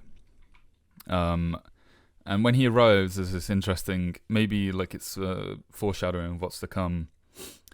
He hears this singular cry, or it sounds like a singular cry coming from inside the cave. But it turns out that it's actually everyone. It's all of the people that he met along the way. And they're all talking together. I think maybe the fact that they sound like they're crying from a single throat, as it's described in the book, is maybe kind of like a way of describing how these people aren't quite fully individuals, and by putting them together they kind of, maybe because they're all kind of trying to seek this goal, that kind of creates a common thing between them. He was told that by the prophet that he would hear the cry of the higher man, and that's why he went out in the forest to begin with, because he was seeking for the higher man, because he heard his cry. But now that he's got all these people assembled together in the cave and he hears the cry again, he notices, oh, they're all together are the higher men. Got it. Yeah. He says, "You despairing men, you strange men, so it was your cry of distress I heard, and now I know too where to seek him, whom I sought today in vain, the higher man. He sits in my own cave, the higher man. But why am I surprised? Have I myself not enticed him to me with honey offerings and cunning bird calls of my happiness?" Yeah. Yeah, so this kind of a little helpful nudge to the reader, like, yeah, by the way, this is what's going on. And yeah, I guess we can talk a little bit about the idea of the higher man. Like, so we got man that needs to be overcome. Then we got the Übermensch, who is, somewhere far beyond a bridge that we should be building, but we won't reach yet. And then we got the higher man, who is a step up from regular man, but still very incomplete, and not to be confused with the Übermensch. Right. And then he berates them, and I think this is a really interesting part. He says, "Truly, you may all be higher men, but for me you are not high and strong enough. For me, that is to say, for the inexorable that is silent within me, but will not always be silent, and if you belong to me, it is not as my right arm. For he who himself stands on sick and tender legs, as you do, wants above all, whether he knows it or conceals it from himself, to be spared. My arms and legs, however, I do not spare. I do not spare my warriors. How then could you be fit for my warfare? With you I should still spoil every victory, and some of you would give in simply on hearing the loud beating of my drums. Neither are you handsome enough nor sufficiently well born for me. I need pure, smooth mirrors for my teaching. Upon your surface, even my own reflection is distorted. Many a burden, many a memory weighs down on your shoulders. Many an evil dwarf crouches in your corners, and there is a hidden mob in you too. And although you are high and of a higher type, much in you is crooked and malformed. There is no smith in the world who could hammer you straight and into shape for me. You are only bridges. May higher men than you step across upon you. You are steps, so do not be angry with him who climbs over you into his height. From your seed there may one day grow for me a genuine son and perfect heir, but it is far ahead. You yourselves are not those to whom my heritage and name belong. It is not for you that I wait here in these mountains. It is not with you that I may go down for the last time. You have come to me only as omens that higher men are already on their way to me. Not men possessed of great longing, great disgust, great satiety, and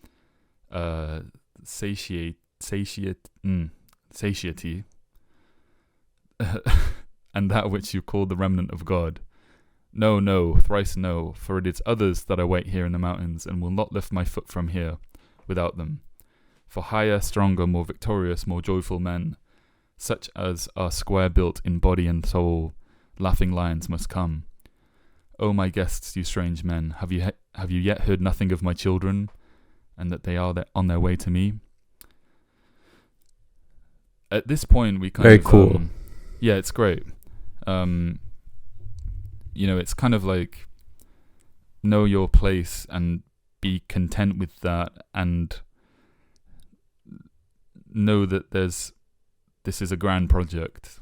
But also Zarathustra himself, he's kind of like, he's beyond a human at this point, like as an immortal at this point, and he's speaking to them like a leader or like a god in a way, saying, you're bringing these people to me, and it's these people that will help me to go to higher heights as well. So he's still at this point looking for, as he says, clear mirrors to reflect his teaching. He's looking for disciples, which at the end of the very book, he makes another evolution, I guess, to step away from even that. But here at this point, it's good to notice that he's still actively looking for disciples to reflect his teachings. Yeah, and I think as well, he's also kind of he doesn't. When I was saying earlier, he's not like he doesn't come across like a mortal, like a human. It's like he's embodying the teaching, but and that he's like this thing that will live forever, that will always be an idea, prophet-like figure, or that people will strive to learn from. Whereas I think at every other point in this book, he's been described not overtly as a mortal human, but as, kind of similar to everyone else in that, as a human, right? But here it's like he's beyond that. Okay. Now that you mention it, I can see what you mean. Yeah, I didn't really pick up on that in my first reading. I like also in this quote how it kind of contextualizes this idea of the higher man a bit more. So, when we think back on history and of the great men of history, they're often, from today's perspective, they have obvious defects, which are easy to point out from our privileged point now. Like this great man who invented this or that machine, or who's pioneered this or that philosophy, maybe was very smart for his time, but actually he had slaves, or he married his cousin or something, right? Right. Like that is kind of the spirit of the higher man, right? Within his time and within his like part to play, he's definitely a step up from the masses, but he's no Übermensch. So he's like a kind of fleck of inspiration in the pursuit of that general like direction, pathway upwards. Yeah, for sure. Which Zarathustra says is still different from his children. So at the last point here, he says, yeah, my children are coming. And so when we think of the children of Zarathustra, it kind of sounds like, well, the children is the new generation, right? So are these going to be even better than Zarathustra himself? Question mark. I don't know. I think that's kind of like,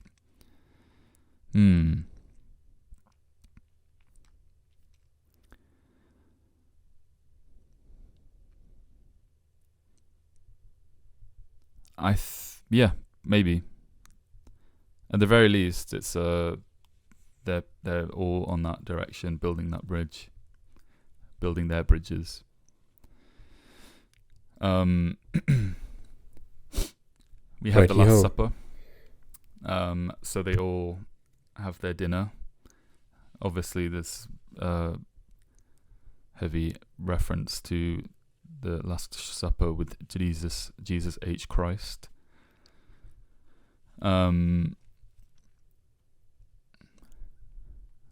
And then we have this quite long chapter called "Of the Higher Men," which is composed of a bunch of small sub-chapters. May I petition for a toilet break? Sure. All right, we'll be back in a bit. All right. And we're back, everyone. It's been 5 minutes for you, but wow, a whole day for us, because I have now a clear head thanks to the lack of fever. Hallelujah. Yeah, it's been 24 hours since recording part 1 of this. I've been trapped in my time prism, and it's been just absolute. It's only been 24 hours, but it's actually felt like 4 lifetimes. Okay. Let's go on with where we left off, which is the chapter called Vom höheren Menschen, or in English, of the higher man. So this is quite a lengthy chapter, but it's one of those chapters where it's kind of broken up into it's like I think it's about 20 different sub-chapters, which are all kind of individual discourses. We get this a lot in earlier parts of the book.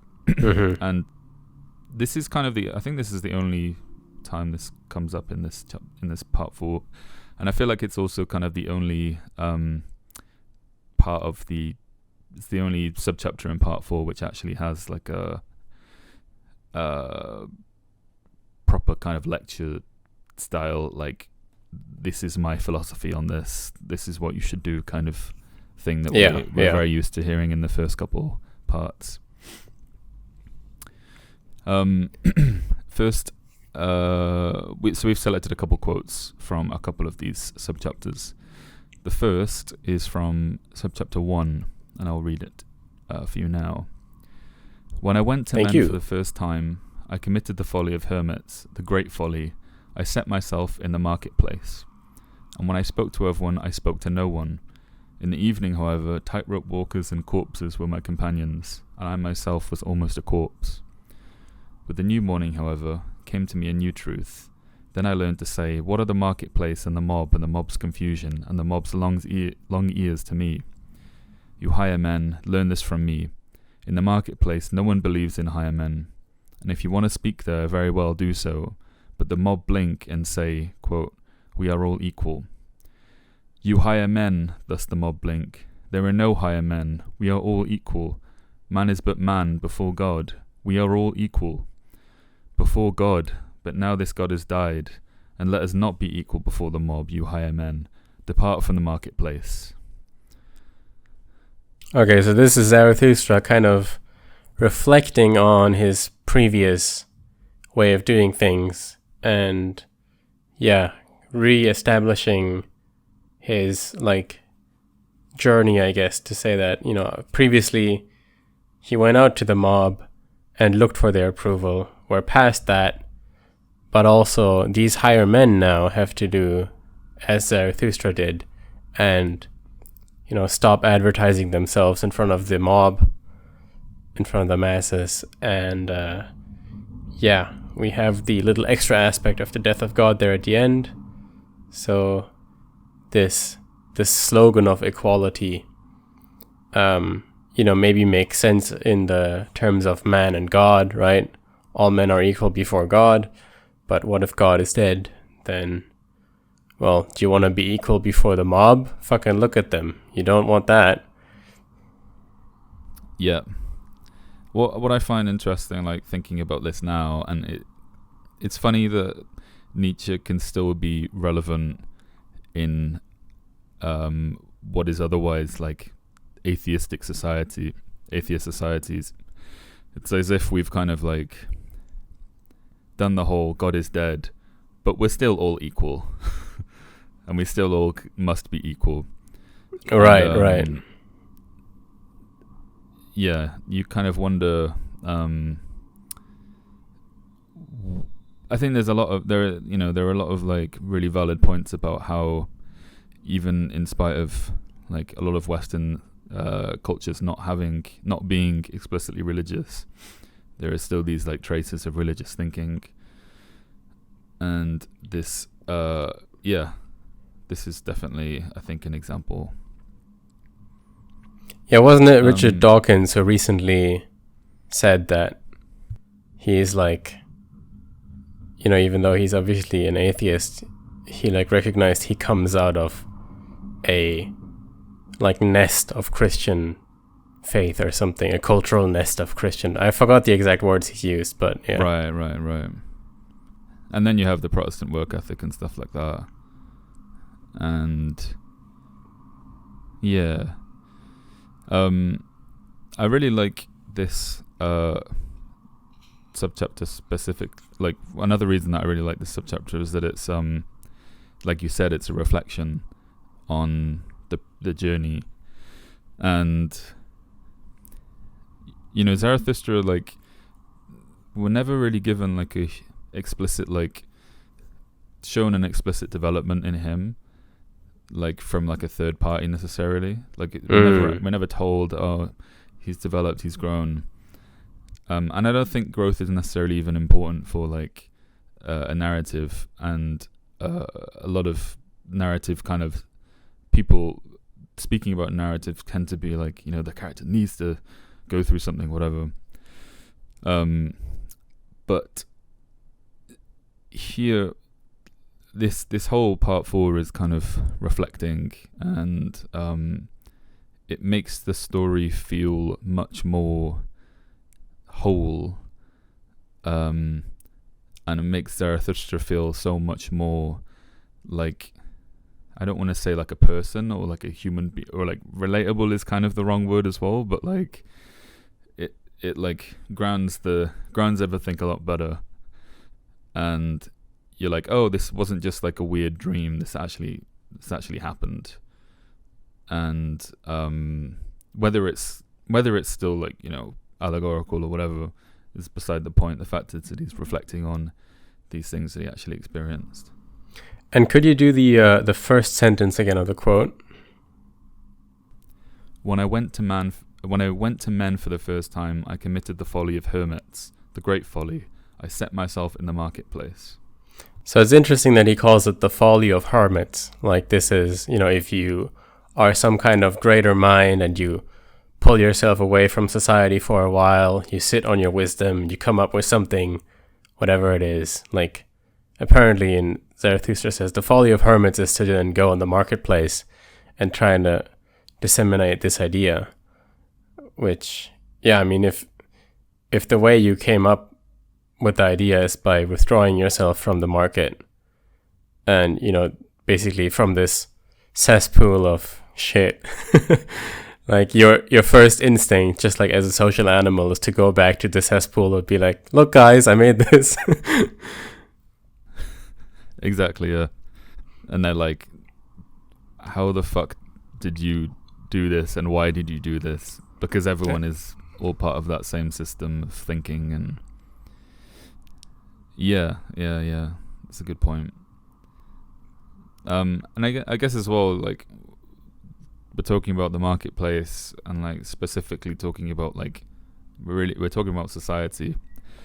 Like, we're not talking about like small tribal communities where you would have some like crazy shaman guy like telling you the way, and who would maybe be even like part of this like small social system but you're like, in this situation, we have everyone together, like every possible person together.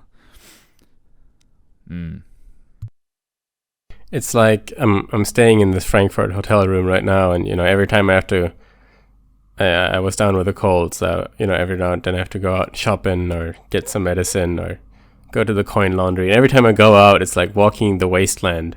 Literally around Frankfurt Central Station is it's rough, man. I just spent 1 month traveling like poor East Asian countries, and now I come back to Frankfurt, which is like the center of commerce in Germany or whatever, and it's literally so much more horrible than any poverty I've like.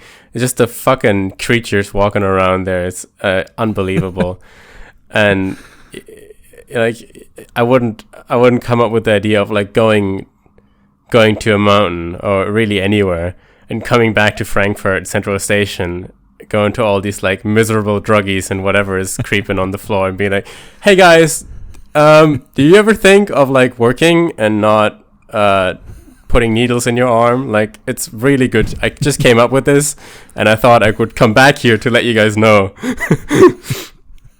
I learned about this in the cave. Yeah. Yeah. I mean, the question is like, what is the for me it's like, what do you do with this like idea? I think like a lot of like an individualist like philosophy is like, seems to a lot of it is about like reject the idea that there's like a social good, or that there's like a that we should necessarily even strive for a social good, and think more about your own personal like your own personal realization, and that creates a kind of ripple effect. Maybe it doesn't, but it's like kind of beside the point. So like, what do you do with this information, and how do you continue to live in a society whilst also like kind of rejecting this, like the masses, and rejecting this marketplace? Well, we can't all be Zarathustra, but I guess it's these higher men that he's talking to, who like your average, let's say, awakened guy or whatever would be in the position of like, what you just said. How should you proceed when you're in the marketplace, but you've noticed that you're not connecting right with the people there? Like, is that what you're asking? Yeah. To spoil a tiny bit of Atlas Shrugged, which we will be talking about in a future episode. The kind of like essence of what I get from that is like, pursue your creativity, pursue and produce and create, and like better yourself, and do things that are personally meaningful for you, and sometimes they will coincide with what is also socially useful, in the case of like a train line, for example. But not everyone is going to be doing things that coincide with social value, right? And so, maybe I'm like really good at basket weaving or something, right? But like, I don't really know what I'm trying to say here. All the basket weavers are already typing in the comments right now. You motherfucker! You're trying to belittle basket weaving? Do you know how long I spent on this fucking basket? I guess, it's like, we can't all like have things that are that have value to others, that will allow us to live our lives by just doing that thing, right? The starving artist, is that what we're talking about? Yeah, starving artist, we could say that for sure. Yeah.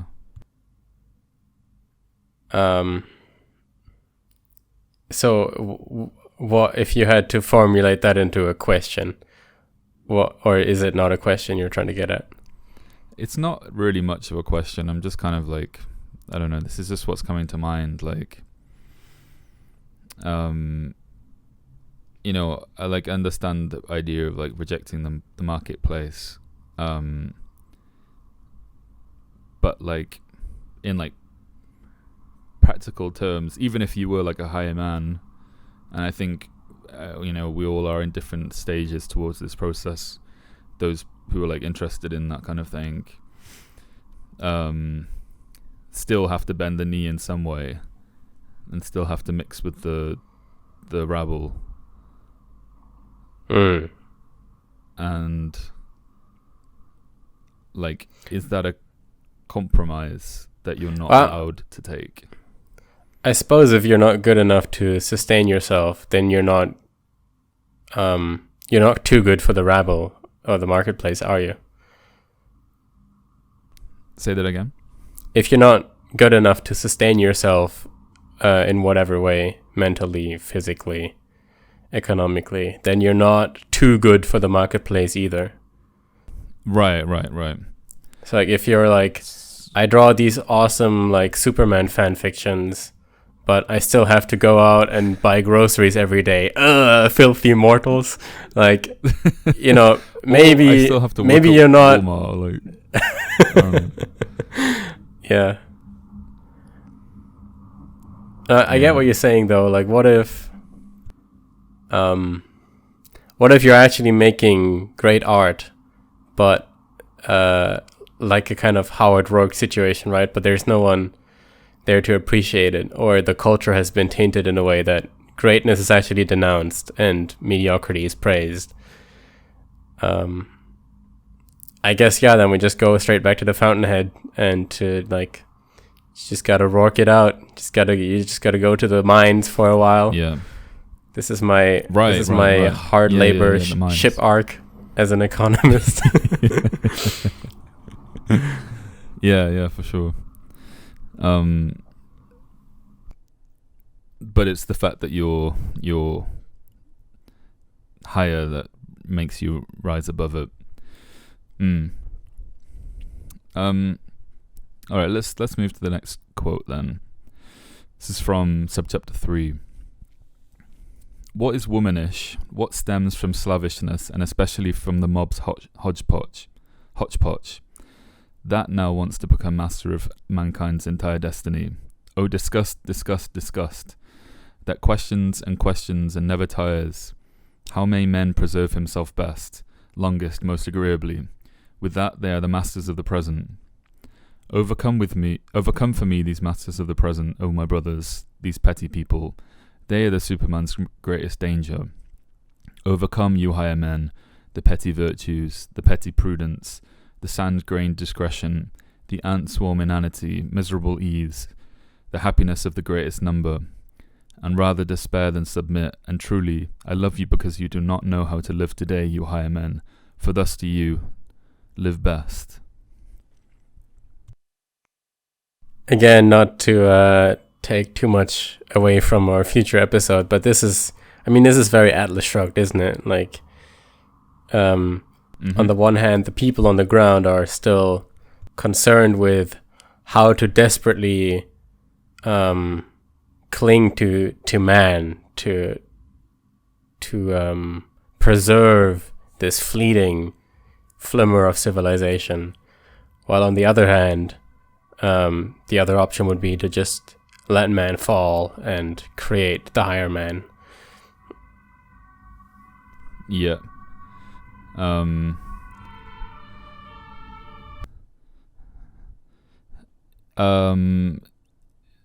Yes. They're the greatest man, super danger. The Superman's the greatest danger. Like, it's that first question in that quote. Yeah. How may men preserve himself best, longest, most agreeably? With that they are the masters of the present. There are some other mentions of like preservation. I think in chapter 4. yeah, I don't really have much to say on this, but I agree with what you're saying in your interpretation. I guess we're defining what kind of qualities make up the higher man. So what Zarathustra loves about these guys is that that they don't know how to live anymore in the marketplace, let's say, in the pleb world, and that they're looking for an out or for something better. That they have the wherewithal to begin with to realize that this is shit. It's and it's not to be preserved. It's to be moved past. Okay, so the next quote is from subchapter 4. Do you possess courage, O my brothers? Are you stout-hearted? Not courage in the presence of witnesses, but hermits and eagles' courage, which not even a god observes anymore. I do not call cold-spirited, mulish, blind, or intoxicated men stout-hearted. He possesses heart, who knows fear, but masters fear, who sees the abyss, but sees it with pride. He who sees the abyss, but with an eagle's eye, he who grasps the abyss with an eagle's claws, he possesses courage. You know, I think this like connects up to a lot of things from earlier in the book about, you know, we have this like not being observed by God in your actions, but also not being observed by other people, and that like the essence of courage is to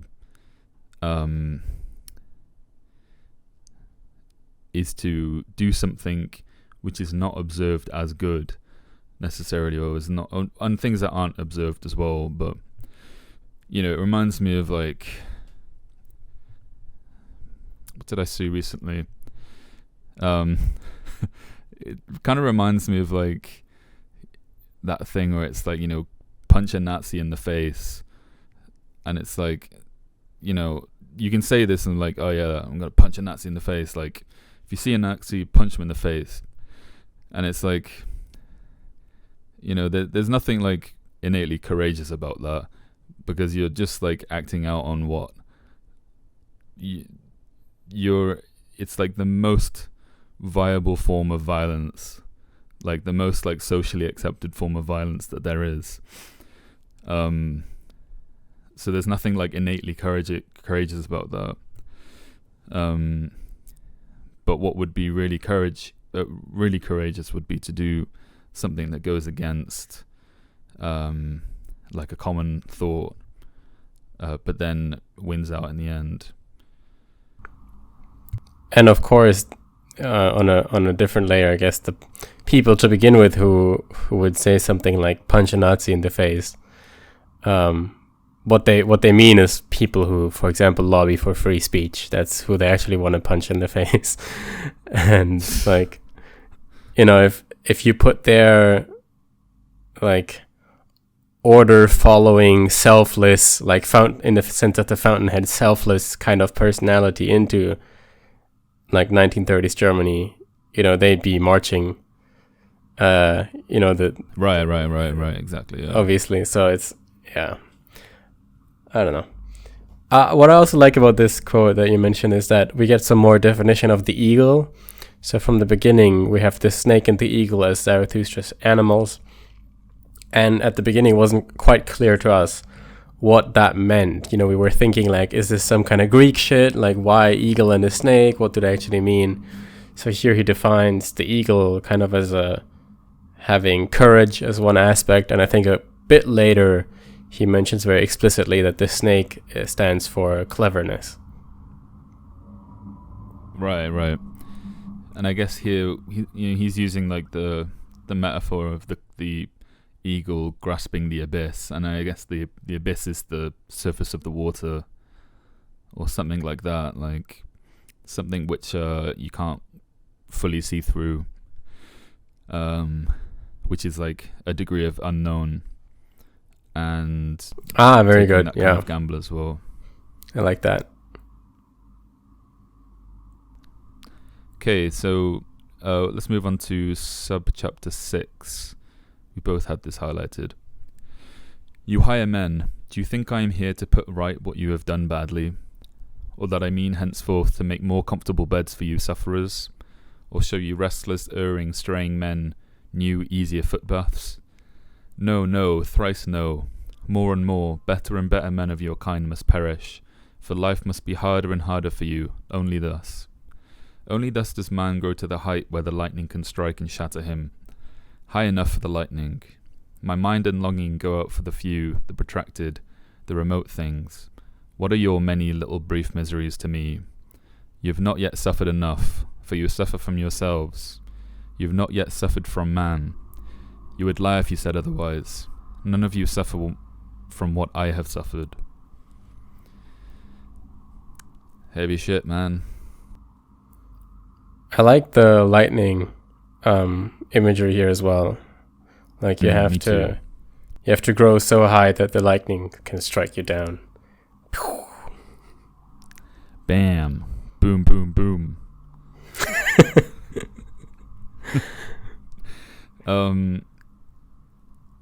This life gets harder and harder and harder the more you strive for this. I kind of had this issue with Zarathustra from the beginning. I think because we were reading a lot of existential philosophy at the time as well. And the big question was, why shouldn't I kill myself? And, we have this like, Zarathustra saying life is getting harder and harder and harder for you. The more that you strive towards this object, this like goal, this like higher state. You might ask, like, what's the point? Like, I'm just going to get shattered by this lightning. And I don't think that Zarathustra necessarily... Well, actually, no, he does. He does, actually, when it's... What's the name of the chapter? You know the chapter where he basically is like, if you're gonna complain all the time, you may as well kill yourself. Something like that, yeah. Something like that. I guess the answer is, would you rather struggle upward or be crushed downward? And if you're struggling upward, then you go out in a bang and you get toppled by something that's your absolute limit, versus being crushed by something much more disappointing. Well, I mean, not the most hopeful message, I guess, that you get fucked either way. I don't know if that's the takeaway here. We know that but already, though, right? I don't know. I mean, go on. I don't know. I just remembered this scene from when you mentioned killing yourself. This is like pretty much unrelated. I remember the scene from that 2005 is it movie Office Space, where there's like this one guy who really hates his job and he's trying to gas himself in his garage, and then his wife walks in on him and he's trying to play it off like, oh shit, I couldn't get the damn car to work. I just felt like that's like the worst, the like least Zarathustrian, the like lowest form of being you can become. Like you're trying to kill yourself and you can't even admit it to your wife. Yeah. That's low. So yeah, don't be that. Great input on our side today. Okay. Subchapter 9. Be on your guard too against the learned. They hate you, for they are unfruitful. They have cold, dried up eyes, before which all birds lie stripped of their feathers. They boast that they do not tell lies, but inability to lie is far from being love of truth. Be on your guard. Freedom from fever is far from being knowledge. I do not believe frozen spirits. He who cannot lie does not know what truth is. We had a very similar doctrine to this earlier, where I think we were talking about strength in part 1, and something along the lines of just because you're weak doesn't mean that you're good. Just because you're incapable to do bad doesn't mean that you're good, right?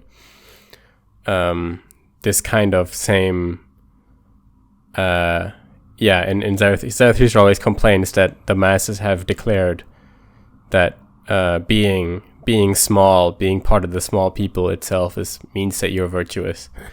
But he's defining it a bit more here when he talks about these. What did he call them in English? The learned? The learned, yeah. Yeah, the learned. So I guess, I don't know, Gelehrte, it's in German it sounds a bit more academic maybe. But yeah.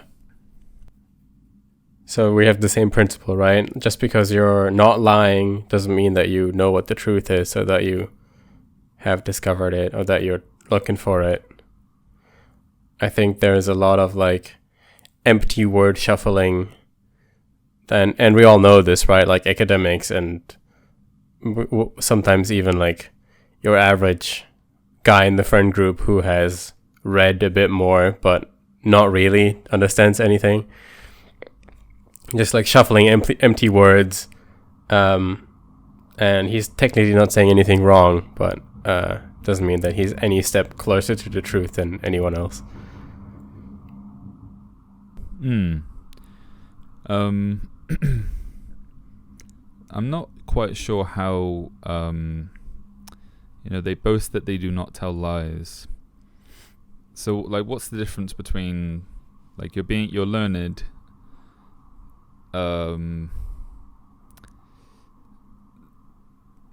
like what I'm not quite sure what the connection is between like being learned and not telling lies. So yeah. When you speaking about in part 1 about just because you don't do bad things doesn't mean that you're not capable of doing bad, or it doesn't make you morally virtuous that you don't understand, because you really don't understand what it means to do bad things, or what it means to No, I think in part 1 it was just because you're incapable of doing bad doesn't mean that you're good. Okay, sure. Or just because you're harmless doesn't mean you're good. Yeah. Yeah, but I think incapable as well is kind of almost the same thing here. It's like not quite like being unable to comprehend doing bad doesn't make you good. And it's like that kind of being able to wield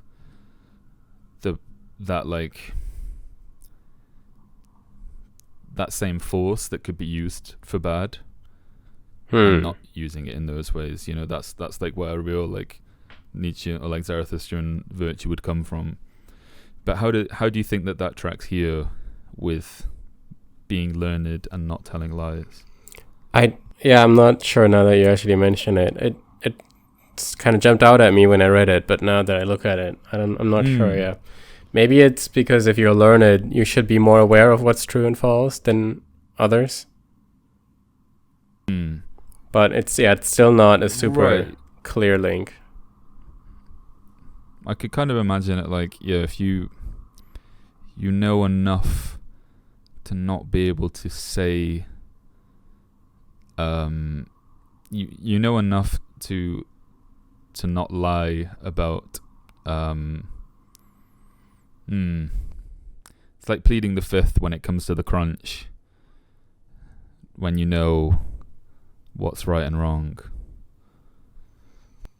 Maybe. Yeah, I'm actually not sure what he's getting at now that I'm looking at this again. Fair enough. All right, subchapter 10. Again, we both have this highlighted. If you want to rise high, use your own legs. Do not let yourself be carried up. Do not sit on the backs and heads of strangers. But did you mount horse? Did you mount horse? I think my book is a bit fucked up. Nick is reading Retard Zarathustra. It's the masses version.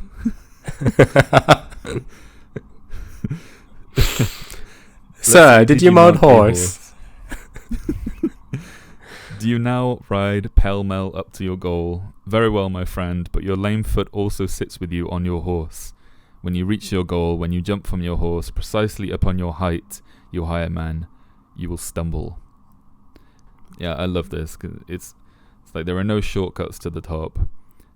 And if you think you found a system that will get you there, it's hubris, and you'll suffer eventually. I think the reason why I highlighted this is because it's such on the one hand, it's such an overdone, like, everyone has heard this a billion times, like, there is no shortcut to the top, you can't cheat your way to success, whatever, a thousand platitudes. But he actually put this in a way with the horse metaphor that I was like, yeah, this, okay, I get it now. This actually makes it like, I don't want to say relatable, but you can like understand, if you get on the horse.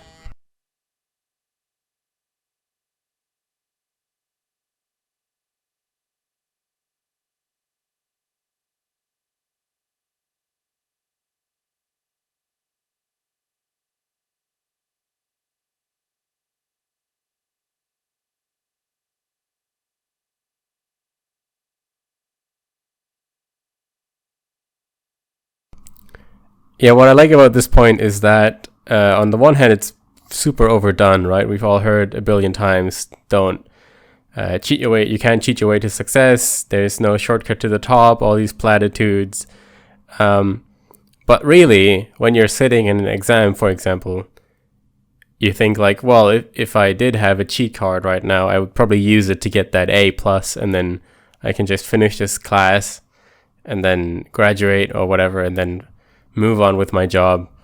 And so, in a way, the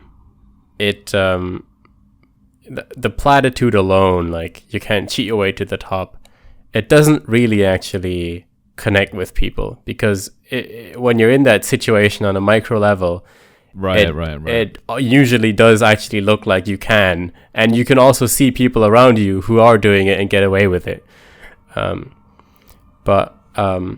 The reason why I like this horse metaphor, though, is that it makes perfect, like, usually metaphors are kind of annoying and like trying to make a platitude into some annoying fucking animal platitude. Like, we have the same platitude now, but now there's a fucking animal in it. But this one actually makes sense, right?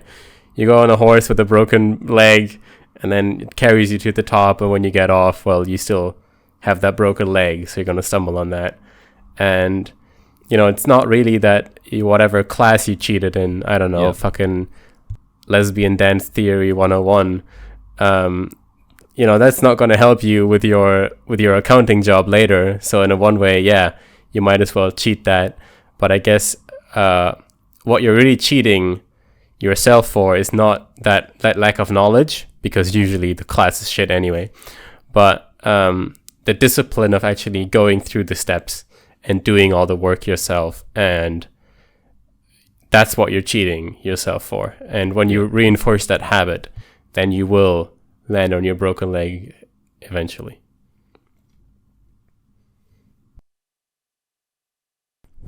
And I think just in terms of like the language of this metaphor, so you can't cheat your way to the top. There are no shortcuts. That's like, we hear this a lot, but this is actually kind of different, because it's like, it's not saying, there are no horses to take you to the top. It's saying, if you've got a broken leg and you take your horse to the top, you won't be able to survive at the top. It's like, it like grounds it in like there is something in you that you haven't resolved, or that you haven't like adapted to, or that you haven't learned to like master. And it's the fact that you haven't mastered that leads to your demise when you get to the top. I get what you're saying. It makes sense. Yeah. It's like when you put someone who lacks the competency into a situation where they would need to apply it, they're gonna fail. And it's not that they can't actually cheat their way there. They just won't be able to perform once they're there. Yeah. Yeah. Cool. Okay, so subchapter 11. You creators, you higher men, one is pregnant only with one's child. Let nothing impose upon you, nothing persuade you, for who is your neighbor? And if you do things for your neighbor, still you do not create for him. And learn this for, quote, for, you creators. Your very virtue wants you to have nothing to do with, quote, for, and for the sake of, and because. You should stop your ears to these false little words. This, for one's neighbor, is the virtue only of petty people. There they say, birds of a feather, and one good turn deserves another. They have neither right to nor strength for your selfishness. The prudence and providence of pregnancy is in your selfishness. What no one has yet seen, the fruit that is protected and indulged and nourished by your whole love. There your whole love is with your child. There too is your whole virtue. Your work, your will is your neighbor. Let no false values persuade you otherwise. Boom. Yeah, boom, very, boom, again, booms. we see the connection to Ayn Rand, or rather the opposite way around, right? We see where Ayn Rand got a lot of this stuff from. Yeah, put very nicely. We even, in German it says Eigennutz instead of selfishness, which is the same thing, but I guess it's grammatically different. Like Eigennutz, if you translate it, would mean like for your own use.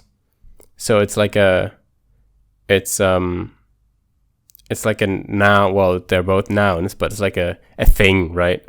Whereas selfishness is an attribute.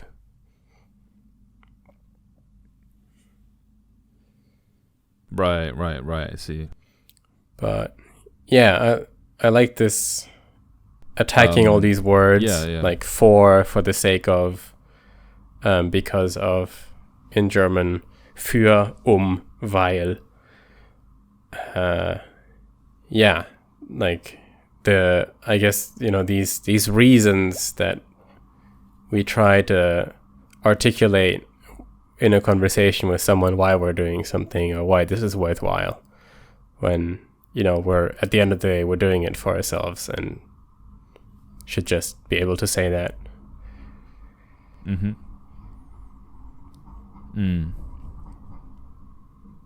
Yeah, and I guess everyone also does this to an extent as well, whether they admit to it or not. So part of this is like, reject these values which are false, and they're false to everyone, whether they will admit that or not. But yeah, it's like try and convince someone that they need to pursue this career for the sake of humanity, and let that be the reason why they do it. See how far they go. I think if you look at that on like a large macro scale, it's not really like practicable. And I don't know if we really have observed that like throughout history. Yeah, and he uses the metaphor of the child here, as I think it has often been used as well in like more contemporary political dialogue. He says that you're only pregnant for your own child, and obviously makes sense physically because you can't bear a child, right. For like your neighbor, but even in more like on like a policy perspective, we have all these systems in place to redistribute wealth and like whatever progressive income taxation, and like, oh, you have to do this for your neighbor, we have to provide this service for whoever can't afford it. But when it comes to children, I think no matter of brainwashing can really, I mean, in the communist dark communist past, and I guess it did in China and so on, but I think when it comes to children, people really on an instinct level feel a strong negative reaction there, like when when, the school tells you that you don't have a right to know what your child is being taught in school and stuff like that. Parents are like, what? Excuse me? Yeah, 100%. Reminds me of like the kind of communitarian anarchist, like one of the slogans is like, it takes a village to raise a child. And it's like, I mean, I guess, but it also doesn't. Like, we're pretty well adapted to not that. And I mean, obviously this is just like an analogy for having children, but like, yeah, it's kind of more to your point. The flip side of that is, of course, when you're at a party, like a garden party or something, and the annoying child of your friend or relative is annoying you, and you want to like reprimand or slap them, but you can't because it's not your child. Yeah. But if it took a village to raise a child, then that would be completely on the table, and no one would be able to say anything about it. Yeah, maybe that's the real test. All right. Subchapter 15. The higher its type, the less often does a thing succeed. You higher men here, are you not all failures? Be of good courage. What does it matter? How much is still possible? Learn to laugh at yourselves as a man ought to laugh. And no wonder you have failed and half succeeded, you half-broken men. Does there not strive and struggle in you mankind's future? Mankind's most distant, most profound questions, his reaching to the further stars, his prodigious power, does all that not foam together in your pot? No wonder many a pot is shattered. Learn to laugh at yourselves as a man ought to laugh, you higher men. Oh, how much is still possible? And truly, how much has already succeeded? How rich this earth is in good little perfect things, in well-constituted things. Set good little perfect things around you, you higher men. Things whose golden ripeness heals the heart. Perfect things teach hope. I really love this section for a couple reasons. It kind of sets out this basic like truth, which is that these higher projects are more difficult and they succeed much less. And all of the higher men here, they're all failures. They're all come here because they've fallen on their path towards something higher, right?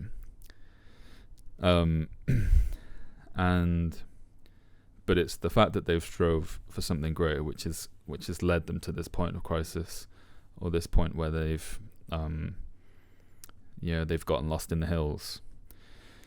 And then he says, when you need to learn to laugh at yourselves. You need to learn to like laugh at this this pot shattering when you're trying to strive towards something great. And everyone talks a lot about motivation and all these kinds of things, and it's often kind of something unsatisfying when people say, don't take things too seriously, or like, oh, you failed that test, like, oh well, these things happen. And I've kind of often taken that as more of a kind of pessimistic thing, like, you don't need to try hard, like it's okay if you fail, like you didn't need that thing anyway, But here it's more like, laugh at it. It's like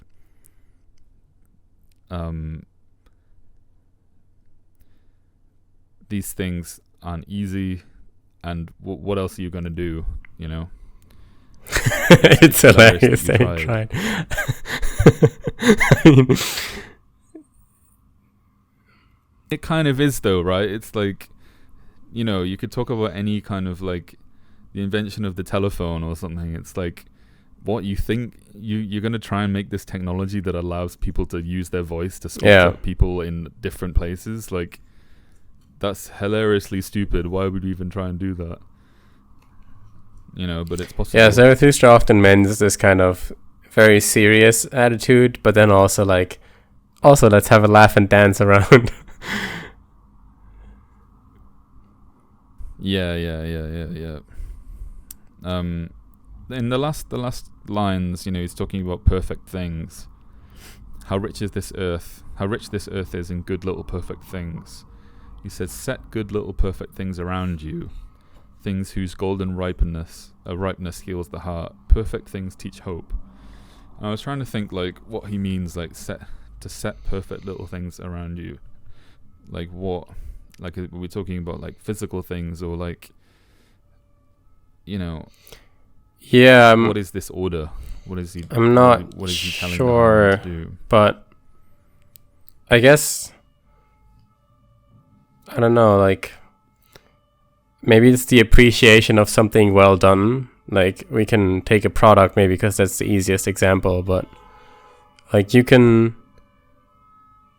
probably spend more money than you need to on like an expensive brand thing, and if you do it the wrong way, then you're buying, I guess, like brand shoes for the sake of impressing your friends. But if you actually buy something that's incredibly well done and you spend, let's say, a couple $100 more, then you're really getting a use case out of it. Maybe it's still worth it for simply the appreciation of how well done it is. Like having that thing around you makes you like hopeful and yeah, it's like someone actually managed to make this, so maybe I can make my thing as well. Whereas if you're always operating on like right, pretty shitty but still serving the purpose equipment, then yeah, maybe that's not the hopefulest place of mind to put yourself in.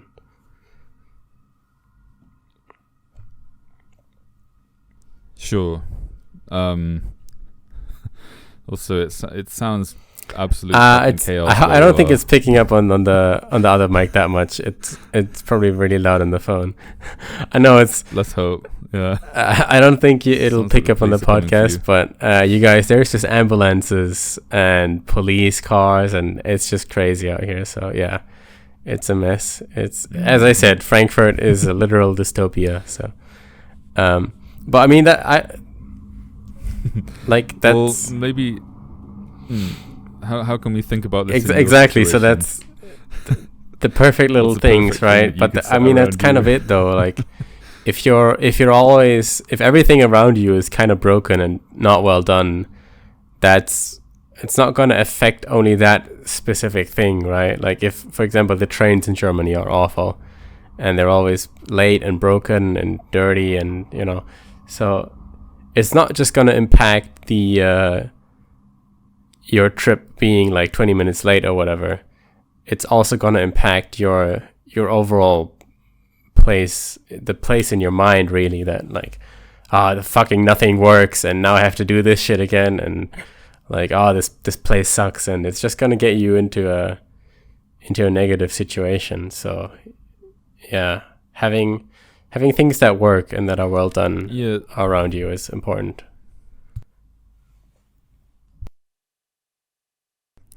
It's interesting that you put it in that way, and I think that you're right. It's like cultivating a space which makes you, like, people normally talk about like, having nice things around you. Like, people don't normally talk about it in terms of like, it's a reminder that perfect things exist or that perfect things are possible.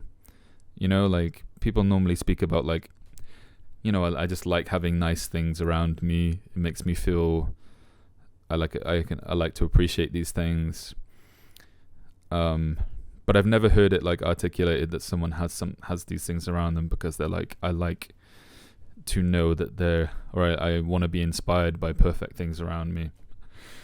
So maybe we can think about that when we're going around our lives and seeing these perfect little things and using them as a point of inspiration rather than just kind of something that makes life a bit easier or something that makes life a bit more, And I think it's even a bit more subliminal than just the like an active thought of I like this well-made shoe, so that inspires me, right? Like, having been through to a couple of places now, and like living in Japan, being back in Germany, traveling to Asia, and I've seen a couple of different places, and it's really, there's always this topic of Nihonjinron, the Japanese like superiority theory, in like previously in like the 80s when there was a big economic boom in Japan. People try to shoehorn this theory in that something about the Japanese work ethic is just so much better, and most of it is kind of bullshit because you can't actually pin it down to anything specific about the work ethic. But what I think is true is that if you say your boss asks you to do an hour of overtime and you just see that message on your phone as you left the company, as you're getting a coffee, right, on your way home. Like, if you go through a dirty mall with a bunch of homeless people and then you order a coffee and the guy gets your order wrong, like, it's not that you're actually damaged by him putting like milk instead of honey in your coffee. It doesn't really make a fucking difference, does it? But that's gonna put you in a kind of spirit where no one is fucking doing their job properly, so why the fuck should I go back to the company now and do overtime? But like, if you walk through a mall that's really clean and then you order a coffee and the server is really nice to you, and maybe you even forgot something on your seat and they come out of the store to give it back to you and they got your order right, of course, like, just that environment of everything around you being close to perfection and everyone kind of doing their job, taking it seriously, puts you probably in a spirit of mind where like, okay, my boss asked me to do another hour of overtime. I don't really want to, but let's finish this fucking shit. Like, I think that's very tangible, and I think that is some kind of subliminal force that probably does also contribute to economic profit or whatever. Yeah, that's a fair point. I agree with you. Yeah, hope and it's that it's actually like, worth like it's working towards something good, or it can't be, it's not in contradiction with your environment so much that it feels like abnormal or like impossible, right? It's not like, like I'm trying to like do something good when everyone around me is fucking me over. Everyone around me is fucking everyone else over. There's no trust. Everything is corrupted. What's the point in producing something that's just going to exist in this world of corruption? Yeah, and I think it also like, and be corrupted, I guess it's this like doing a job well for the sake of simply doing it well, not to get some kind of reward, right? Like, just simply perfection for the sake of perfection is there's something to that. And like, if I had to think, for example, of, I'm always doing odd jobs as a student in college, so if I had to like work in a cafe in Frankfurt as a barista, I would probably fucking hate it. And I think most people do, because it's like the people who are come in are horrible. Probably your coworkers are like super not into the job, and like from the first day of getting there, they're probably just going to discourage you, like, oh, another one, like, welcome to this hellhole, let's get someone to fucking kick, like, what is it, like, beat you into shape on the first day or whatever. And it's just, the whole thing is just going to suck. But in Japan, I actually feel like even if you're just a barista, and you do your job well, and everything's clean and people are polite, you can actually feel like you're really contributing to something here, even though you're still just making coffee, which you're also doing in Frankfurt, let's say. Like, you're still just making coffee, but you actually feel like you're contributing to people's having a good day. You're a cog in the machine, but in a meaningful way, I guess.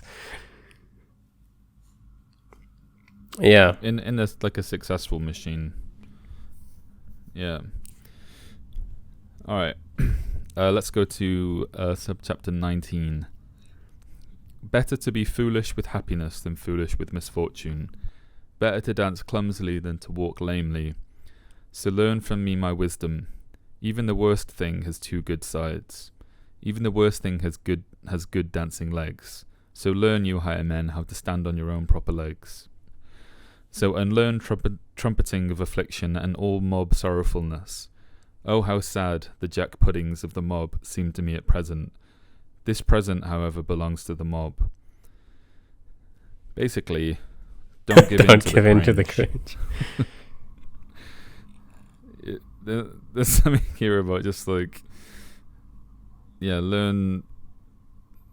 If we think about like, I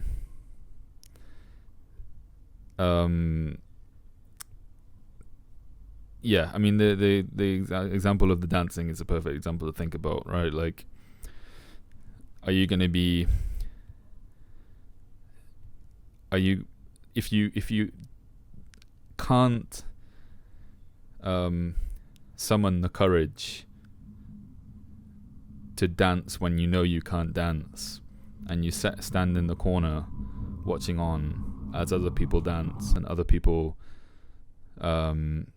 enjoy themselves and also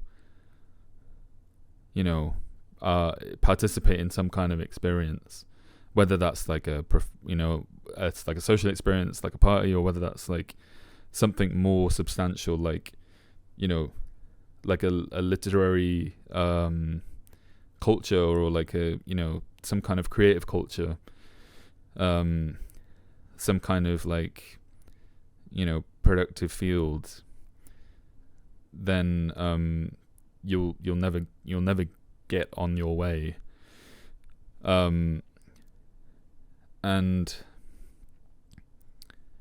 because either way you'll look foolish.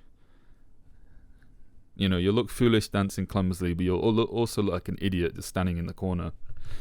And you might be able to hide it with like words saying like, "Oh, dancing's lame," and you might even be able to join a group of people who also think dancing's lame. I'm raising my hand.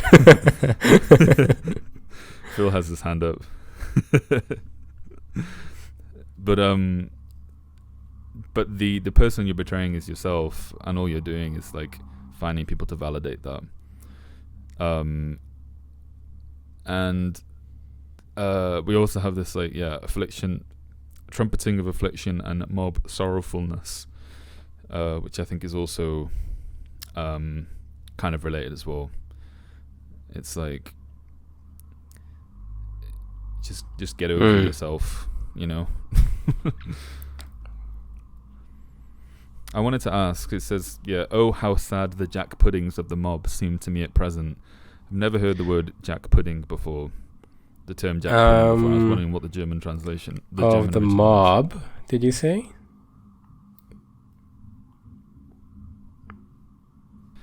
It's in subchapter 19, the last line. So, unlearn trumpeting of affliction and all mob sorrowfulness. Okay. So in German it says Hanswurst, which is like a very well-known just word. Well, Hans, obviously the name Hans, right? And then Wurst as in sausage. So it's just like a very well-known like 19th century-ish kind of insult. Like, it's not even an insult. It's just like just like this guy who's standing around there, like, what's he doing? Like, what's up with this guy? That kind of, look at this doofus. It's kind of like doofus. It's not like you're actually calling this guy stupid, but it's just like, who is this guy? What's he doing there? Right. Yeah, I don't know. It's interesting. So how do you think that adds to this? Because jack puddings doesn't really no translate to me. Like, I guess it underlines like the unimportantness of those people, or like the nobodies, kind of. Right.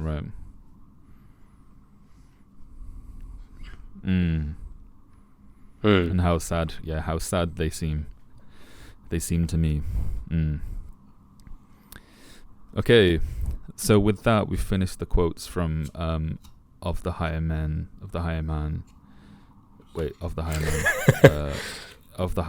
yeah. We move into the song. It's a song, so therefore I have got nothing. Song. Yeah, it kind of went over my head.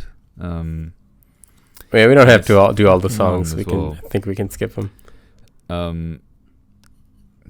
We're not going to do all the songs. There's another. The next chapter, Among the Daughters of the Desert, there is also another song.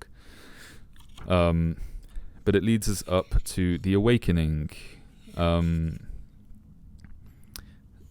So, where are we now? Because they're all in the cave. They've all had their dinner. Zarathustra is kind of going in and out. He's like kind of taking a breath, taking some fresh air, speaking with his animals in the smoking area. There's a bunch of noise coming from the cave, and like laughing and noise, and so he is, and he smells what do you call that? That smelly thing in the church that they always do in the Catholic proceedings.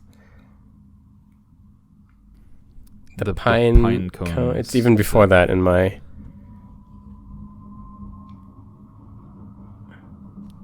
I'm not sure then.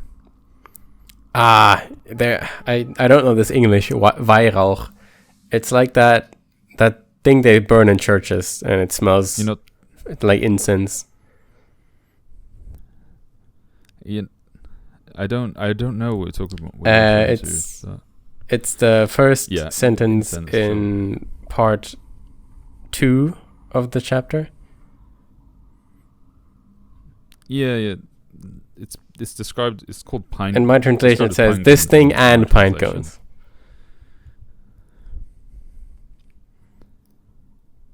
Oh, and it says smell a sweet smelling vapor and incense. Oh, it just says incense. Okay, it just says incense. It has like a special word in German. Incense. Which I'm sure if you looked it up, it has a more specific English, but whatever. But anyway, the reason why I say that is because that signals very specifically the connotation of church. It's not just any incense. It's this thing that usually they put in these like golden little those. Yeah, they dangle them from the chain and then they swing them around and then they swing around. It smells. Right. So Zarathustra smells this, and God is dead. So why is he smelling this from the cave? And so he goes back to the cave, and something has happened. Should you read the quote?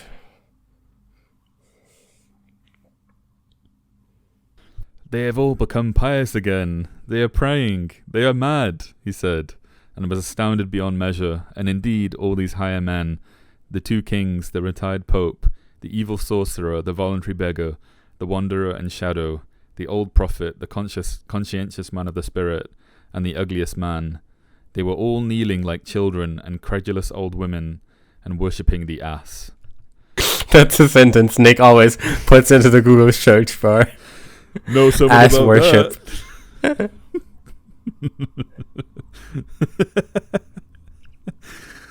And at that very moment, the ugliest man began to gurgle and snort as if something unutterable was trying to get out of him. But when he actually reached the point of speech, behold, it was a strange, pious litany in praise of the worshipped and perfumed ass. The litany went thus: Amen, and praise and honor and wisdom and thanks and glory and strength be to our God forever and ever. The ass brayed, yeah. He bears our burdens. He has taken upon himself the likeness of a slave. He is patient from the heart and never says nay. And he who loves God chastises him. The ass, however, brayed, yeah. He does not speak except always to say, yeah, to the world he created. Thus he praises his world. It is his subtlety that does not speak. Thus he is seldom thought wrong. The ass, however, brayed, yeah. He goes through the world unpretentiously. Grey is the favourite colour in which he wraps his virtue. If he has spirit, he conceals it, but everyone believes in his long ears. The ass, however, brayed, yeah. What hidden wisdom is it, that he wears long ears and says only yea, and never nay? Has he not created the world after his own image, that is, as stupid as possible? The ass, however, so there, brayed, yeah. I love this. It's just so, it's so funny. Just like imagining this scene, like he's like, what do I smell? Oh fuck, they're being religious again. Fuck's sake. You leave these guys for 5 minutes and they become religious again. But also just like the ridiculousness of like praying to a donkey. And I don't know if this also if this is like a preserved part of the German original, but like the year of the donkey being like yay. And right. So in German the donkey cries ia, which sounds like ja in German. Yeah. And yeah. Yeah, and I like how he uses all these very Christian like prayer, like for example, he says that like it's the reason why he doesn't speak is, you know, is what does he say? He always says, yeah. He says, it's his subtlety that does not speak. Thus he is seldom thought wrong. This also references like part of the higher man, where he's about the learned, right? And it's like, just because you don't lie doesn't mean you don't know anything about the truth. Just because you don't say anything doesn't mean that you what you say. And previously, when you talked to the Pope, we had that whole thing with why are we misunderstanding God, or why can't we hear him? Isn't it he who put dirt in our ears? And it's like these people praying to this donkey, they've already perfectly explained away all the questionings you could possibly have about why a donkey would be God, right? The reason why he doesn't speak anything except yeah is because he's simply affirming the world he created, and it's really his subtlety that we're missing. And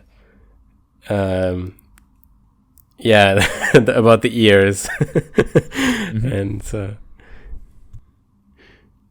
yeah. Well, this is also like referencing the masses in the market subchapter on of the higher man. He talks about the masses as having long ears too. So, you know, at once this is like the embodiment of the masses in a way. It's like the likeness of a slave, the long ears, and you know, create the world after his own image that is as stupid as possible.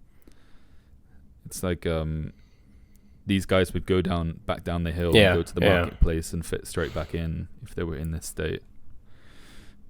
You know, I love like the donkey is like the perfect analogy here. Again, like it's an animal analogy that actually works. Like the likeness of a slave, donkey is like this animal which is only bred to serve humans. It doesn't, and on top of that as well, he says, the ugliest man says, where is it? He never says nay. And I don't know if this is part of the German original, but you know, nay is like the sound of a horse. And it's like, you know, the horse is this freedom animal representing freedom, and this animal that even a couple chapters ago was assisting men to greater heights. Yeah, it doesn't work in German, but that's a shame. It would be good if it did. Yeah, so Zarathustra, of course, on the one hand, he's annoyed But then, interestingly enough, he kind of turns it around and he's like, yeah, I guess, well, you guys, you're not quite there yet. And it's good that you made your own thing, at least. Like, you need your own rituals, you need your own festivals. And, you know, I think, you know, he does kind of denounce, obviously, them calling this guy God. And he's very insistent to say that God is not alive again and he's not this donkey. But you may keep this little ritual. Remember this ritual, I think he says. It should be in an upcoming quote.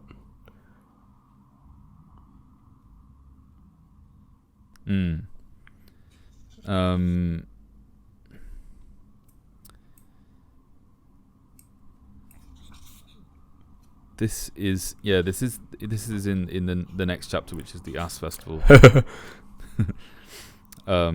He says, and Zarathustra began to speak once more. "Oh, my new friends," he said, "you strange men, you higher men, how well you please me now. Since you have become joyful again, truly you have all blossomed forth. For such flowers as you, I think, new festivals are needed. A little brave nonsense, some divine service and ass festival, some joyful old Zarathustra fool, a blustering wind to blow your souls bright. Do not forget this night and this ass festival, you higher men. You devised that at my home. I take that as a good omen. Only convalescents devise such things. And if you celebrate again this ass festival, do it for love of yourselves. Do it also for love of me and in remembrance of me." See, I mean, this kind of strikes me as a kind of a bit of, I don't know, a bit of a contradiction, or like why is the Ass Festival acceptable now, and how do we ensure that this doesn't get perverted in the future and we don't just end up... Well, I think they already talked in... So that's part 3 of this chapter. In part 1 and 2, they kind of already talked about this... that this is nonsense, right? So it was the ugliest man who came up with this festival. And in part 1, the ugliest man and Zarathustra are talking about the death of God, and Zarathustra is kind of like, why would you come up with this shit? Like, you were the one who told me earlier that it is your ugliness or witnessing your ugliness that killed God. Like, why would you come up with this shit?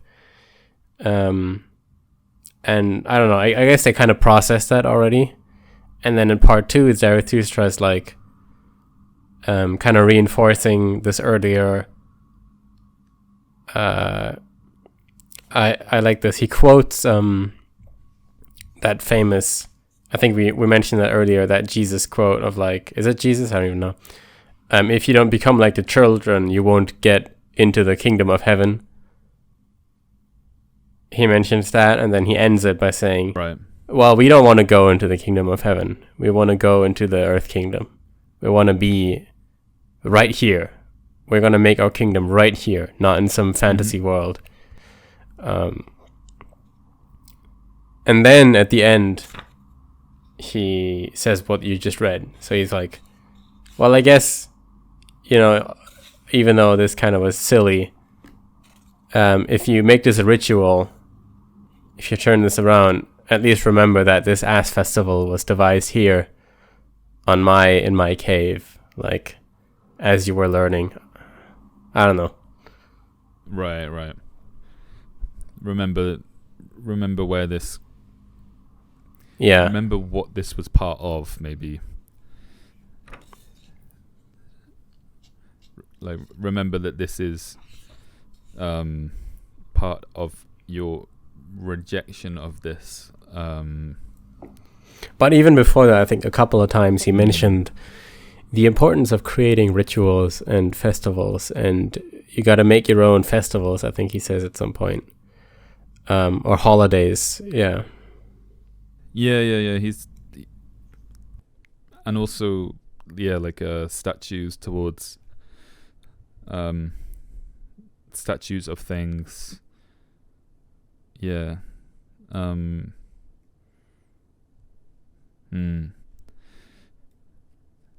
That's something I want to kind of would like to chew through a little bit more, but we should move on. So now we're on the chapter. Second to last one, song. Right? Yeah, I've got a quote in between. I think we've got a couple. I mean, the chapter, but yeah. Only a handful of quotes left. Right. Yeah.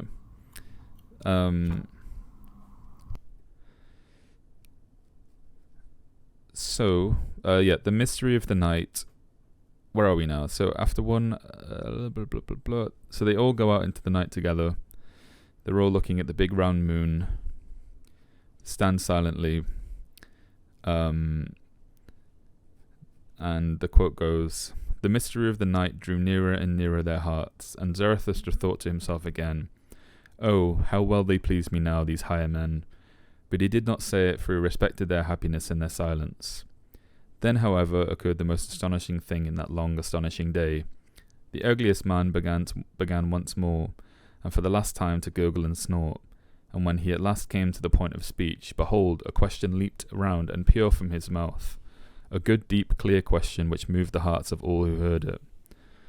'My assembled friends,' said the ugliest man, 'what do you think? For the sake of this day I am content for the first time to have lived my whole life. And it is not enough that I testify only this much. It is worthwhile to live on earth. One day, one festival with Zarathustra has taught me to love the earth. Was that life? I will say to death, very well, once more. My friends, what do you think? Will you not, like me, say to death, was that life? For Zarathustra's sake, very well, once more. Thus spoke the ugliest man, and it was not long before midnight. And what would you think then took place? As soon as the higher men had heard his question, they were all at once conscious of their transformation and recovery, and of who had given them these things. Then they leaped towards Zarathustra, thanking, adoring, caressing, kissing his hands, each after his own fashion, so that some laughed, some wept." Okay, so on the first of all, I think we kind of got a little answer to why the Ass Festival was deemed okay, is because this like festivity, kind of, making a holiday out of their, what is it, convalescence, is that how he described it? They're becoming healthy again, basically. And kind of as a, let's make this a tradition, remember this day kind of thing. Then we got the ugliest man, of course, who in the marketplace or in the regular world, who was always felt, he was filled with revenge always, because people pitied him for his ugliness, which now he's happy to have lived his life. And we also get this interpretation of the eternal reoccurrence, in which I think we've talked about this in part 2 and 3. I think you brought this up, like maybe the point of the eternal reoccurrence as a concept is that after you lived your life, you look back on it, and if it's something that you would live again, or you would be able to affirm once more, then it was a life worth living. Maybe that's the point of this idea. And we at the time we were kind of thinking, like, where does this come from? Did we pick up this from someone online? Like, where is this interpretation actually from? I think it's from this passage.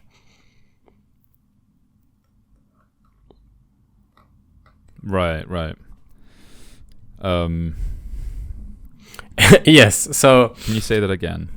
We were chewing about the meaning of the eternal reoccurrence, and you mentioned that one possible interpretation could be that maybe the whole point is that you should live your life in a way that when you die, you can look back on it and reaffirm it, to say, was that life well on once more? I lived my life in a way that if I had to repeat it forever and forever, it would be okay.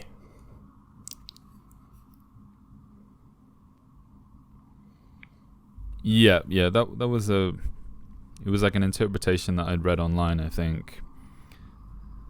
And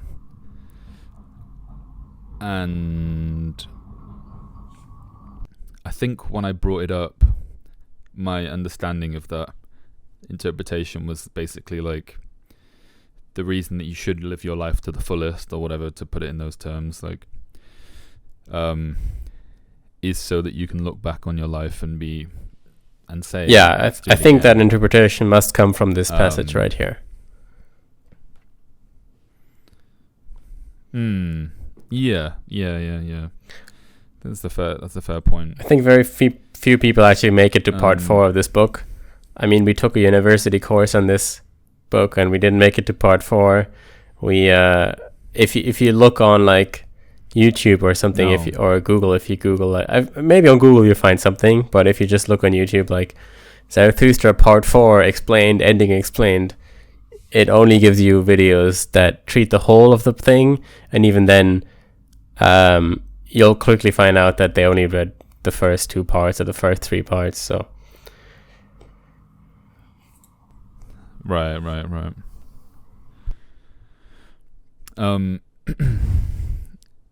Okay, so we then launch into another one of these chapters, which is like a bunch of different subchapters.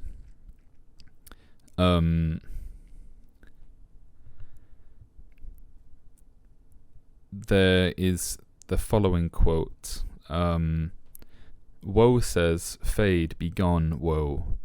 But everything that suffers wants to live, that it may grow ripe and merry and passionate.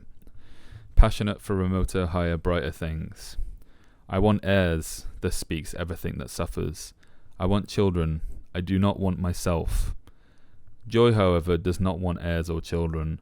Joy wants itself, wants eternity, wants recurrence, wants everything eternally the same. Woe says, break, bleed heart, walk legs, wings fly, upward, pain. Very well, come on, my old heart. Woe says, fade, go." I was a bit stumped by this. Yeah, which one? Which number is this? Right, this okay. Is subchapter 9. You grapevine, why do you praise me? For I cut you, I am cruel, you bleed. What means your praise of my intoxicated cruelty? What has become perfect? Everything ripe wants to die, thus you speak. Blessed of the vine knife. But everything unripe wants to live. Alas! Everything ripe wants to die, everything unripe wants to live. This thing about everything that suffers wants to live, that it may grow ripe and merry and passionate for remoter, higher, brighter things. I want heirs, thus speaks everything that suffers. I want children, I do not want myself. This idea, yeah,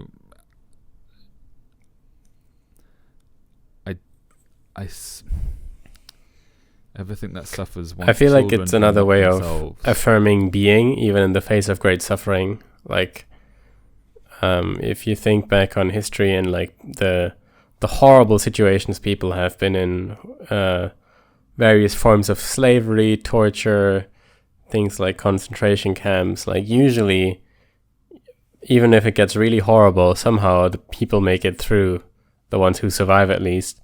And, you know, obviously some get nihilistic, and who can really fault them for that?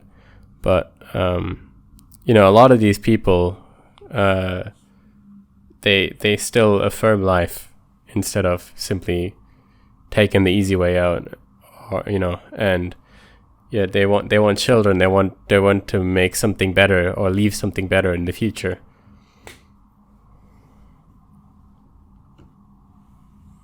But then the question is, what does it mean to say I do not want myself? And that joy does not want heirs or children. Who is this? This is Woe speaking, right? Woe speaks. Woe says, I want children, I do not want myself. Joy does not want children. Joy wants itself. Joy wants eternity, recurrence, wants everything eternally the same. Like the use of recurrence here, you know, it's like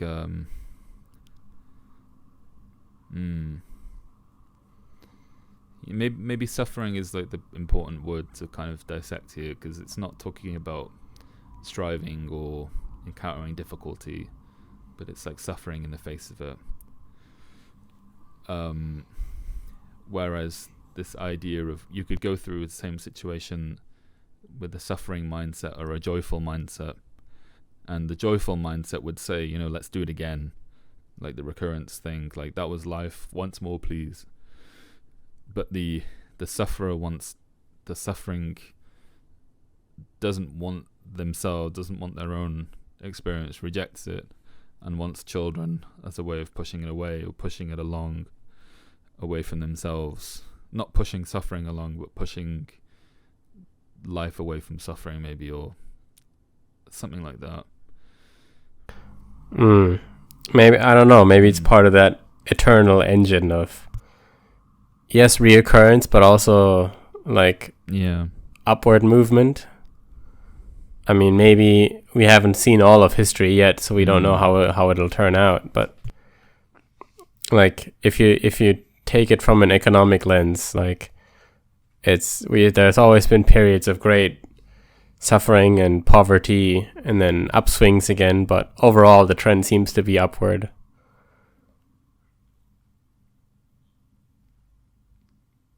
Yeah, we'll put a pin in that. Subchapter 10. Did you ever say yes to one joy? Oh, my friends, then you said yes to all woe as well. All things are chained and entwined together. All things are in love. If ever you wanted one moment twice, if ever you said, you please me happiness, instant moment, then you wanted everything to return. You wanted everything anew, everything eternal, everything chained, entwined together, everything in love. Oh, that is how you loved the world. You everlasting men, loved it eternally and for all time. And you say even to woe, go, but return, for all joy wants eternity. So you chose this quote, and obviously this connects up to the last one. So firstly, tell me why you chose it. Talk about it. Yeah, I'm looking at the German again, trying to link the two. First of all, it ends on this, then all joy wants eternity, and the following chapters all end on this. Well, there's not that many chapters, but the song at the end also has this line, right? All joy wants eternity, deep, deep eternity. So we're trying. I think he's expanding on this eternal reoccurrence thing, and it's maybe I think this chapter is the first time that he's chained this to the idea of joy, which in German it says Lust. So that can mean many things. It can mean lust, as in the sin of like lusting for something. It can mean joy, I guess, even though that wasn't actually the first thing I thought of. It can mean something like passion, like you're really into it in a good way, not in a sinful way. So I think there's something lost here with the translation of joy. It's not like when Kamala Harris gets up there and says, my campaign is all about joy.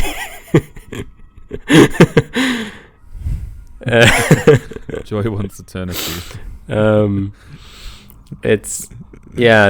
German Lust here, it seems more like a lust for life is kind of the way I thought about it. Like an affirmation in a sense. Okay. So, and that's why it wants eternity. So, what is the word suffering used? What word is used for suffering? Is it, in which part does it come up? Okay. In subchapter 9. Yeah, it's V. So I think suffering is kind of accurate, yeah. Hurt.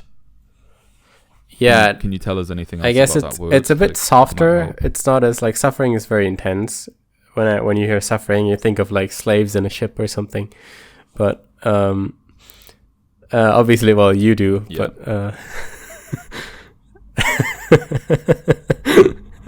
what? No. But V is more like, it's more like hurt, like a slight pain almost. I guess it can be intense as well, but it's a bit softer and a bit broader maybe. Okay. Interesting. Okay, so in the last quote, the last subchapter from that chapter as well, chapter 12, subchapter 12. Have you now learned my song? Have you divined what it means? Very well, come on, you higher men, now sing my roundelay. Now sing yourselves the song whose name is once more, whose meaning is to all eternity. Sing, you higher men, Zarathustra's roundelay. O man, attend. What does deep midnight's voice contend? I slept my sleep, and now awake at dreaming's end. The world is deep, deeper than day can comprehend. Deep is its woe, joy deeper than heart's agony. Woe says, fade, go. But all joys want eternity, wants deep, deep, deep eternity. Woe says, fade, go, but all joy wants eternity, deep, deep, deep eternity.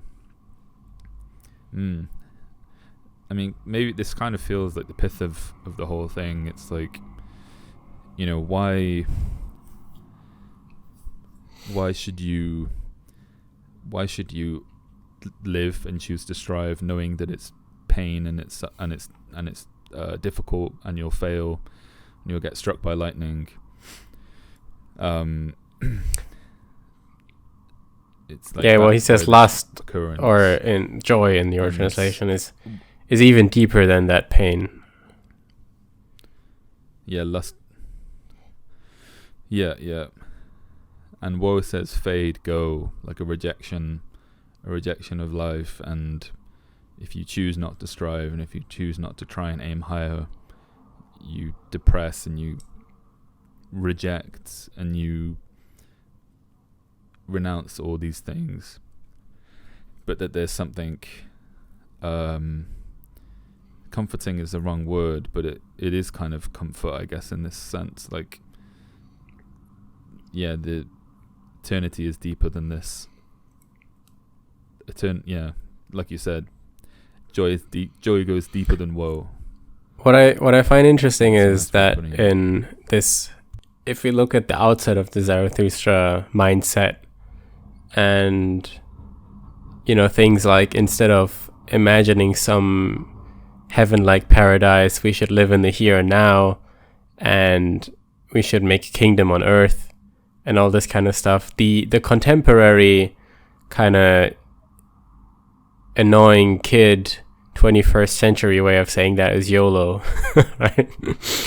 But that is so different to where Zarathustra ends up here, because it's not you only live once, so live in the moment.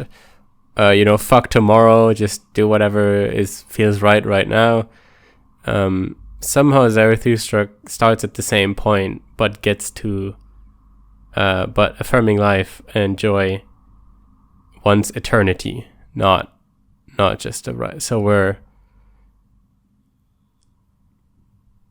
yeah. It's not just a temporary moment. It's not just some kind of hedonistic pursuit. But I think what's important about this last bit is how we reflect on it in the immediate next chapter, in the last chapter. Well, we'll talk about the last chapter in a second, but to just say a little bit about this. So he goes through one final transformation. Why he does that, we'll talk about in a second. But essentially, he moves on at the very end, right? He leaves. Yeah, and leaves. It's like, he is shining like the bright sun, and he's leaving his higher men, and he's realized that he's not supposed to teach them, he's supposed to create the next thing. And that's very different from him at the end of the previous chapter wanting these guys to sing his song, right? It's like literally like a teacher. I taught you this thing, now sing the fucking song. Do you get it? Do you get it? But after he had this final revelation, he's like, oh, I gotta move on. This is not what I'm supposed to do.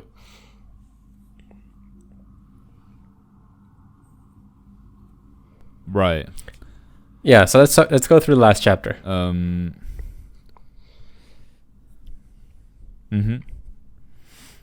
Last chapter, baby. So he eternal reoccurrence, motherfucker. More.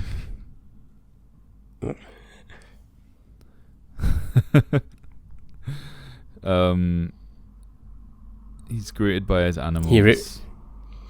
He repeats that line kind of with the sun from the beginning. Yeah.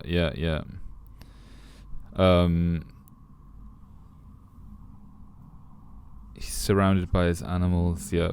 And he goes and lies down, and it's like he's died. Almost.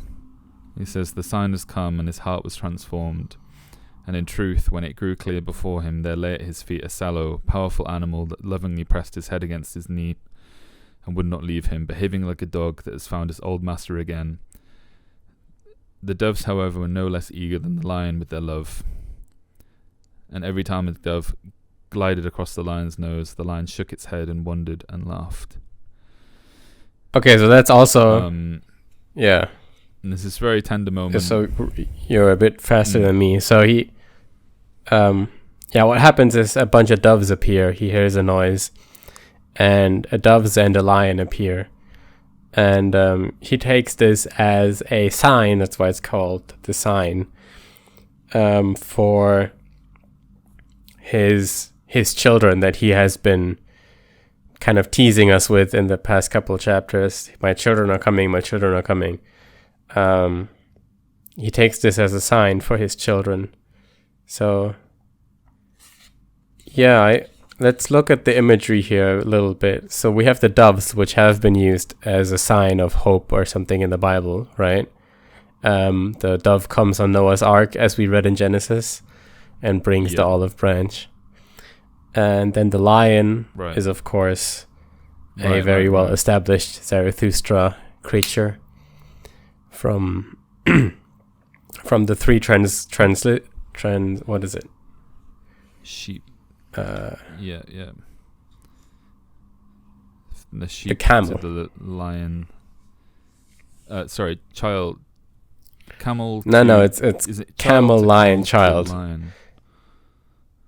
And so that, the lion being a sign. Not by my book. Nick's reading the Mob Zarathustra. And so, the lion being a sign of the child makes sense, right? Because that we have established that previously. And and then the lion cuddles up to him. So I'll put you back in that moment. Take it away.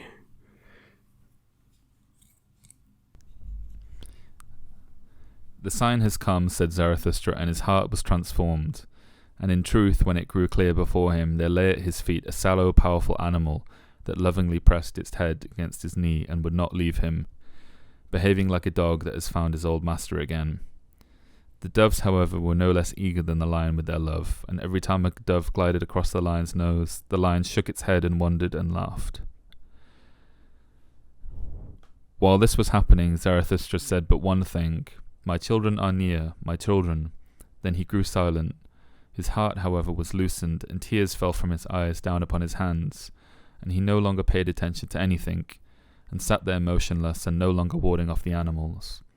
Then the doves flew back and forth and sat upon his shoulder and fondled his white hair, and did not weary of tenderness and rejoicing. The mighty lion, however, continually licked the tears that fell upon Zarathustra's hands, roaring and growing shyly as he did so. Thus did these animals. I mean, it is like this. It feels like he's dying. It feels like he's, like things are coming to some end. Yes. Right. We know it's this last chapter. But he's lying down. The sign has come. His children are near. Well, yeah, but he doesn't die. So the higher men have awakened, it says, and they come to the cave, out of the cave, and realize Zarathustra is not in the cave. So they come out of the cave, and the lion runs towards them, like making lion noises as they do, and the higher men all scatter away and scream in panic. And so looking at this, Zarathustra is like, well, they're not ready. I knew this. They're only a bridge to my Übermensch. And we once more reflect on Mitleid, pity, or what was the other translation we used?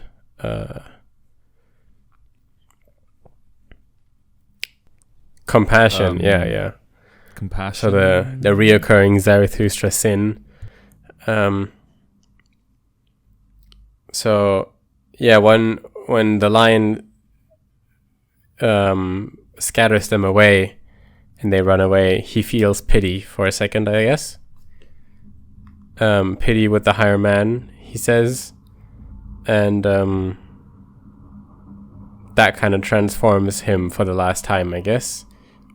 So he says, what does it say in English? Do you have the passage? It's like the fourth, yeah. Pity for the higher man, he cried out, and his countenance was transformed into brass. Very well, that has had its time. My suffering and my pity, what of them? For do I aspire after happiness? I aspire after my work. Very well, the lion has come, my children are near. Zarathustra has become ripe, my hour has come. This my morning, my day begins. Rise up now, rise up, great noontide.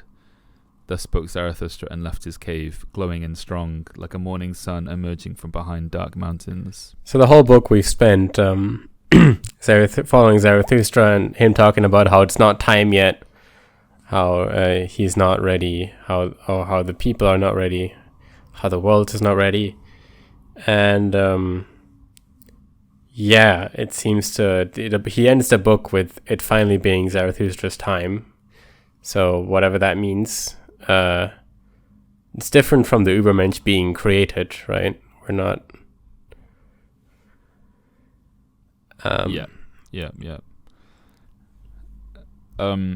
The use of the word ripe. Zarathustra has become ripe. My hour has come. In the previous chapter, the ripeness is used to talk about the grapes. What has become perfect? Everything ripe wants to die. But everything unripe wants to live. Maybe he walks off and he goes away, but Zarathustra, maybe it's that Zarathustra, the ego, or like the thing that he is, has died, and he's become something new. Yeah, well, he does catch himself having pity with the higher men, and he snaps. He's like, that's in the past. It's my children have come. It's now time for the real Zarathustra. I don't know. But something has transformed. Maybe, yeah. There are yeah. Well, I don't what does this tell us about Nietzsche's hopefulness about the world, I guess? I mean, this is a pretty white-pilled ending, no?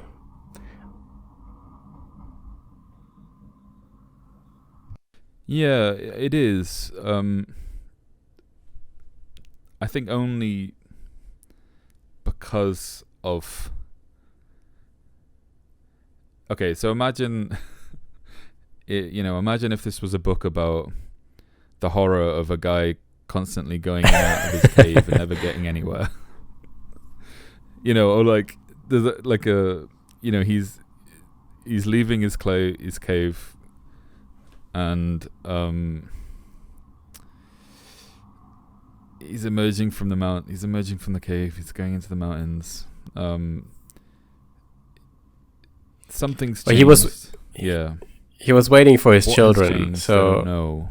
That's really the thing that changed, right? The sign signaling him that his children have come is what makes him transform and makes him say that my hour has come. Right.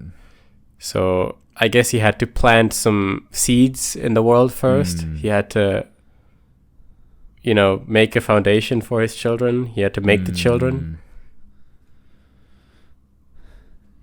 It's unclear. And now his work is done. Yeah, it's unclear what exactly his children are, right? Sure, yeah. And the lion has come.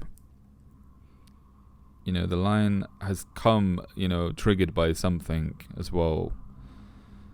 And maybe the lion...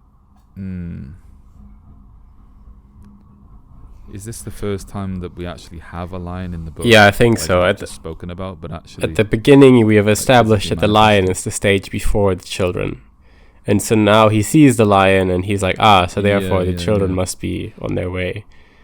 So let's think back upon that chapter a bit. The lion was the spirit that denies the old values, who challenges the dragon with the 1,000 values scales shimmering on his body, like the old tradition.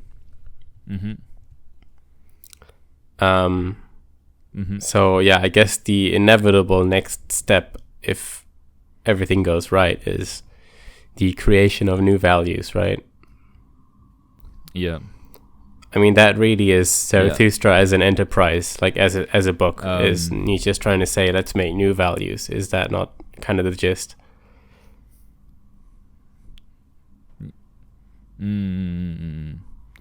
For sure.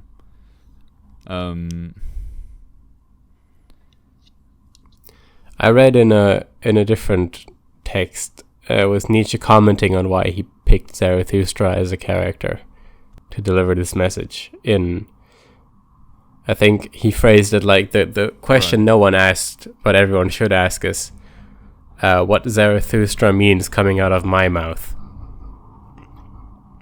And he said something like, originally the Zoroaster, or whatever the original historical figure was, the Persian guy,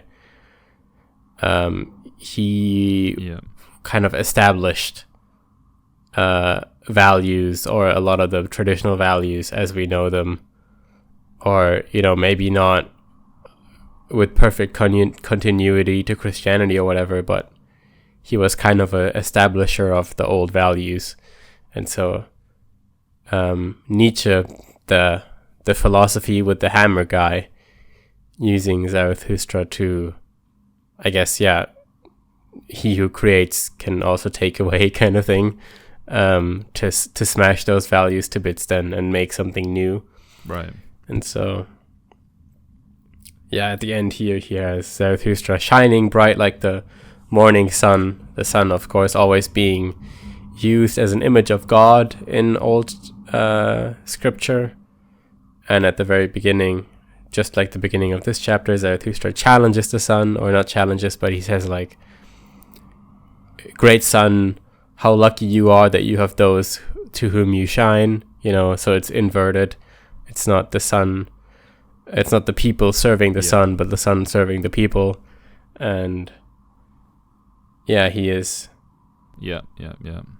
I don't know, I guess this is just kind of a very hopeful, like, we can actually pull this shit off. We can actually create new values. It's gonna happen, guys.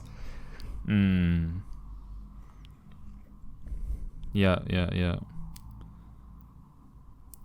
I had a little thought about the eternal reoccurrence. We talked about it last time, I think, what it really meant or could mean.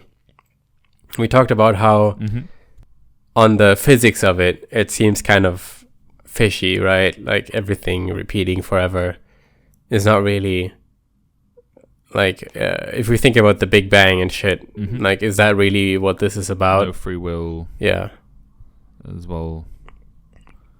And I was thinking about in that moment where he stands below that arch that says moment with the dwarf, and he looks back and he looks into the future, and he sees like shit repeating inevitably. And maybe the best way to think about this is like, think of any trend, let's say a fashion trend or a trend in music or even in politics. So let's, for example, pick like, I don't know, the exposure of skin in music, right? So we think from our perspective, nowadays you have many pop stars barely wearing clothes. It's like being exposed is like whatever, a feminist thing, or it's just means confidence, or it's sexy. In the past, like in our parents' and grandparents' day, that would have been very uncool, and people were dressed much more conservatively. Things kind of changed with Marilyn Monroe. If you think about this, though, there are only two ways it can go. You can wear more clothes, or you can wear less clothes. And right now, it seems that we're on this trend of history. Like in the past thinking means being very clothed, and the more progressive thinking is being more revealing.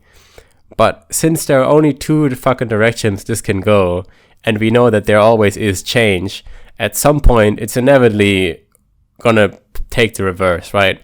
So if we were like a couple of 100 years in the future, maybe we would be at a different point in this curve, in this like sinus curve, and we would say, oh, you remember in the past when they were barely wearing clothes? Yeah, that was so old-fashioned. Nowadays, if you're confident and you're progressive, you know that wearing a lot of clothes is the way to go. So yeah. And I mean, you could talk about like the 1920s as like even just 100 years ago, that kind of, versus the next 20, 30 years to come after that, where values around like that specifically, like the amount of clothes that's what's considered decent, or even just the idea of decency, changed from being more exposed and sexually liberated versus more conservative. So I think the justification for the eternal reoccurrence can be made by observing any trend or change in values in fashion or politics or whatever, and by simply thinking about the fact that it can only go one way or the other, and there's always this change. So you're always going to be at some point in that curve going up or down, right? It's always going to repeat in circles, kind of thing.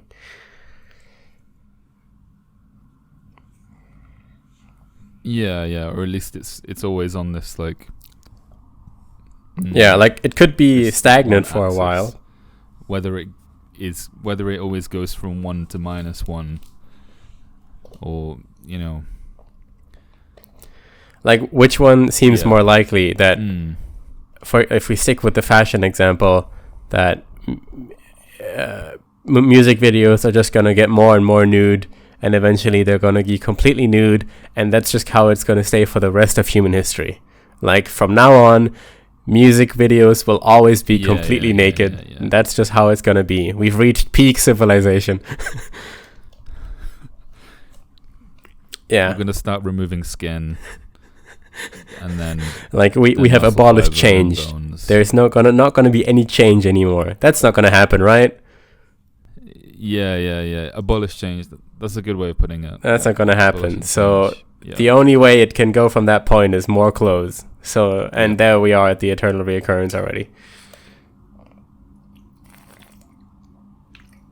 I see what you're saying. Maybe not the most Zarathustra example, but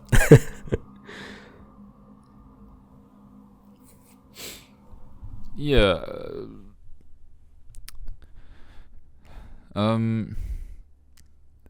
It makes sense when you talk about it in terms of those kinds of values. I guess with politics, you could be like, democracy versus authoritarianism versus like freedom of the individual and collectivism. Is it really going to only go one way, or is it not going to be always waves, right? Are we really going to reach like peak civilization and then it's just going to stay that way forever? Yeah.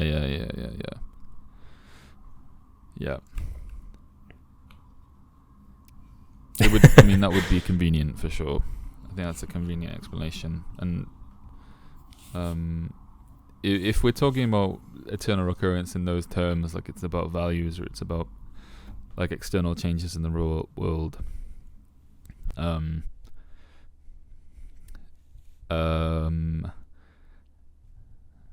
it's different to like the idea of like we talked about earlier, like living a life that you would want to repeat. Yeah, or like Hindu kind of rebirth theory. But yeah.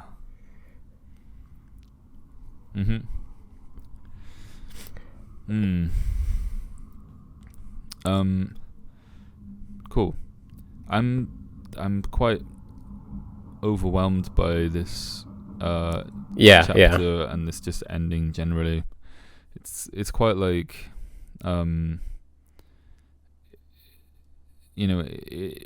like there's a lot rests upon understanding this final bit, I guess, and just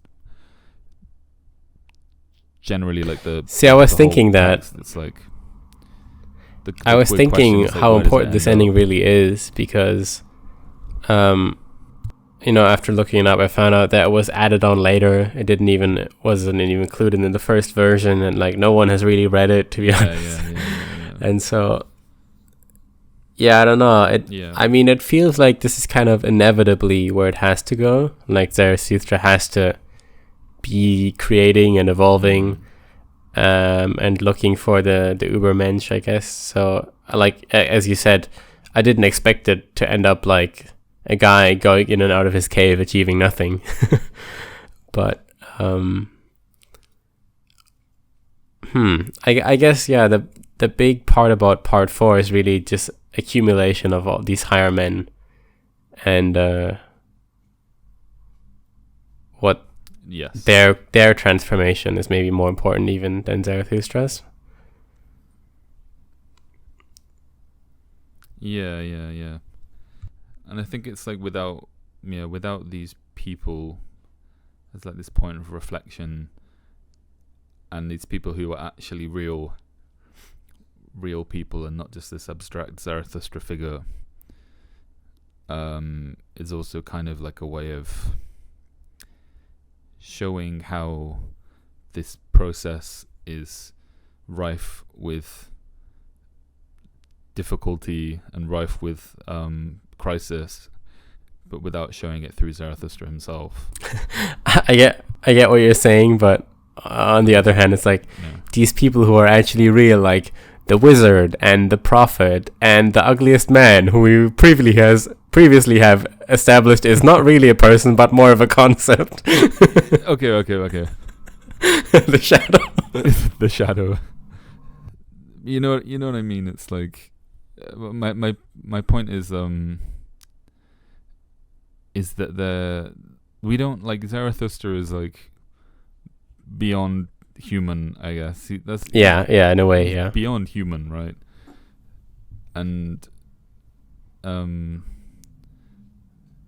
it's even though he has his development and he learns things throughout the book, these people are kind of represented as closer to humanity, I guess, closer to the rabble, closer to the people reading this book. Because it's all well and good to read a book about a guy who's like wicked and got all his shit sorted, basically. But then to have these people who are like, yeah, I guess it's like Howard Rourke versus like the other characters, right? You can't. On the one hand, it's good to look at Howard Rourke from The Fountainhead and take him as like an example, but then again, are you really gonna spend a couple of years in the mines, in the gravel? What is it in the quarry, and that kind of shit? Or is it maybe more useful to look at Peter Keating and how he ended up as like a negative example? Right. Okay, so we've done it. We've done the whole of Zarathustra. It took us 2 years. We did it. But we did it. Nick, are you gonna create your own festivals and go worship the ass now, or one step ahead of me?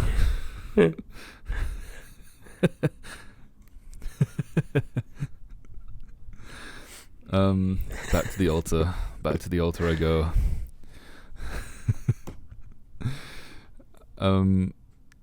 Any closing thoughts? I want to say that this is a book that we've battled with this throughout the whole time of like, to what degree should we take any of these things literally? To what degree should we treat things as analogies and metaphors, and how are these things rooted in real things? Are they beyond that? And I think with a book like Zarathustra, you'll never get a perfect answer to those questions. It's a book that it like flits between this like really concrete, in your face, this is cowardly, this is wrong, this is virtuous, versus the much more kind of like, not cryptic's the wrong word, but like irrational, kind of like dreamlike, involves a different part of your brain almost to read. I think that's the thing I love about this book, is it's like, and I think is the whole thing about Zarathustra's character too, is it's like you have this harsh, like, you must do this, striving upward is suffering, but you need to laugh at it. And this like balance between these things which seem contradictory but maybe aren't. Yeah, it's a very, very fertile soil for refining, I guess, certain ideas. So, it's very abstract, of course, but I think the real gift of Zarathustra is not just the book itself, but also the influence it has had, and thinking about who are Zarathustra's children. Are they not Ayn Rand and Howard Rourke and John Galt and I don't know, Jordan Peterson or whoever was influenced by this kind of book, right? Like, I think Zarathustra's children did come, and they will continue to come. Yeah, 100%. That's a good place to leave it. So, hope you enjoyed the episode. I hope you enjoyed the series, and I hope you enjoyed the book too. And let's all worship the ass and make friends with the snake and the eagle, and go back to the cave for a couple of years. All right, boys. All right. Thanks, book boys. We'll be back with some political philosophy and Atlas Shrugged. And Atlas Shrugged soon enough. Bye bye. So stay tuned. All right. Bye bye.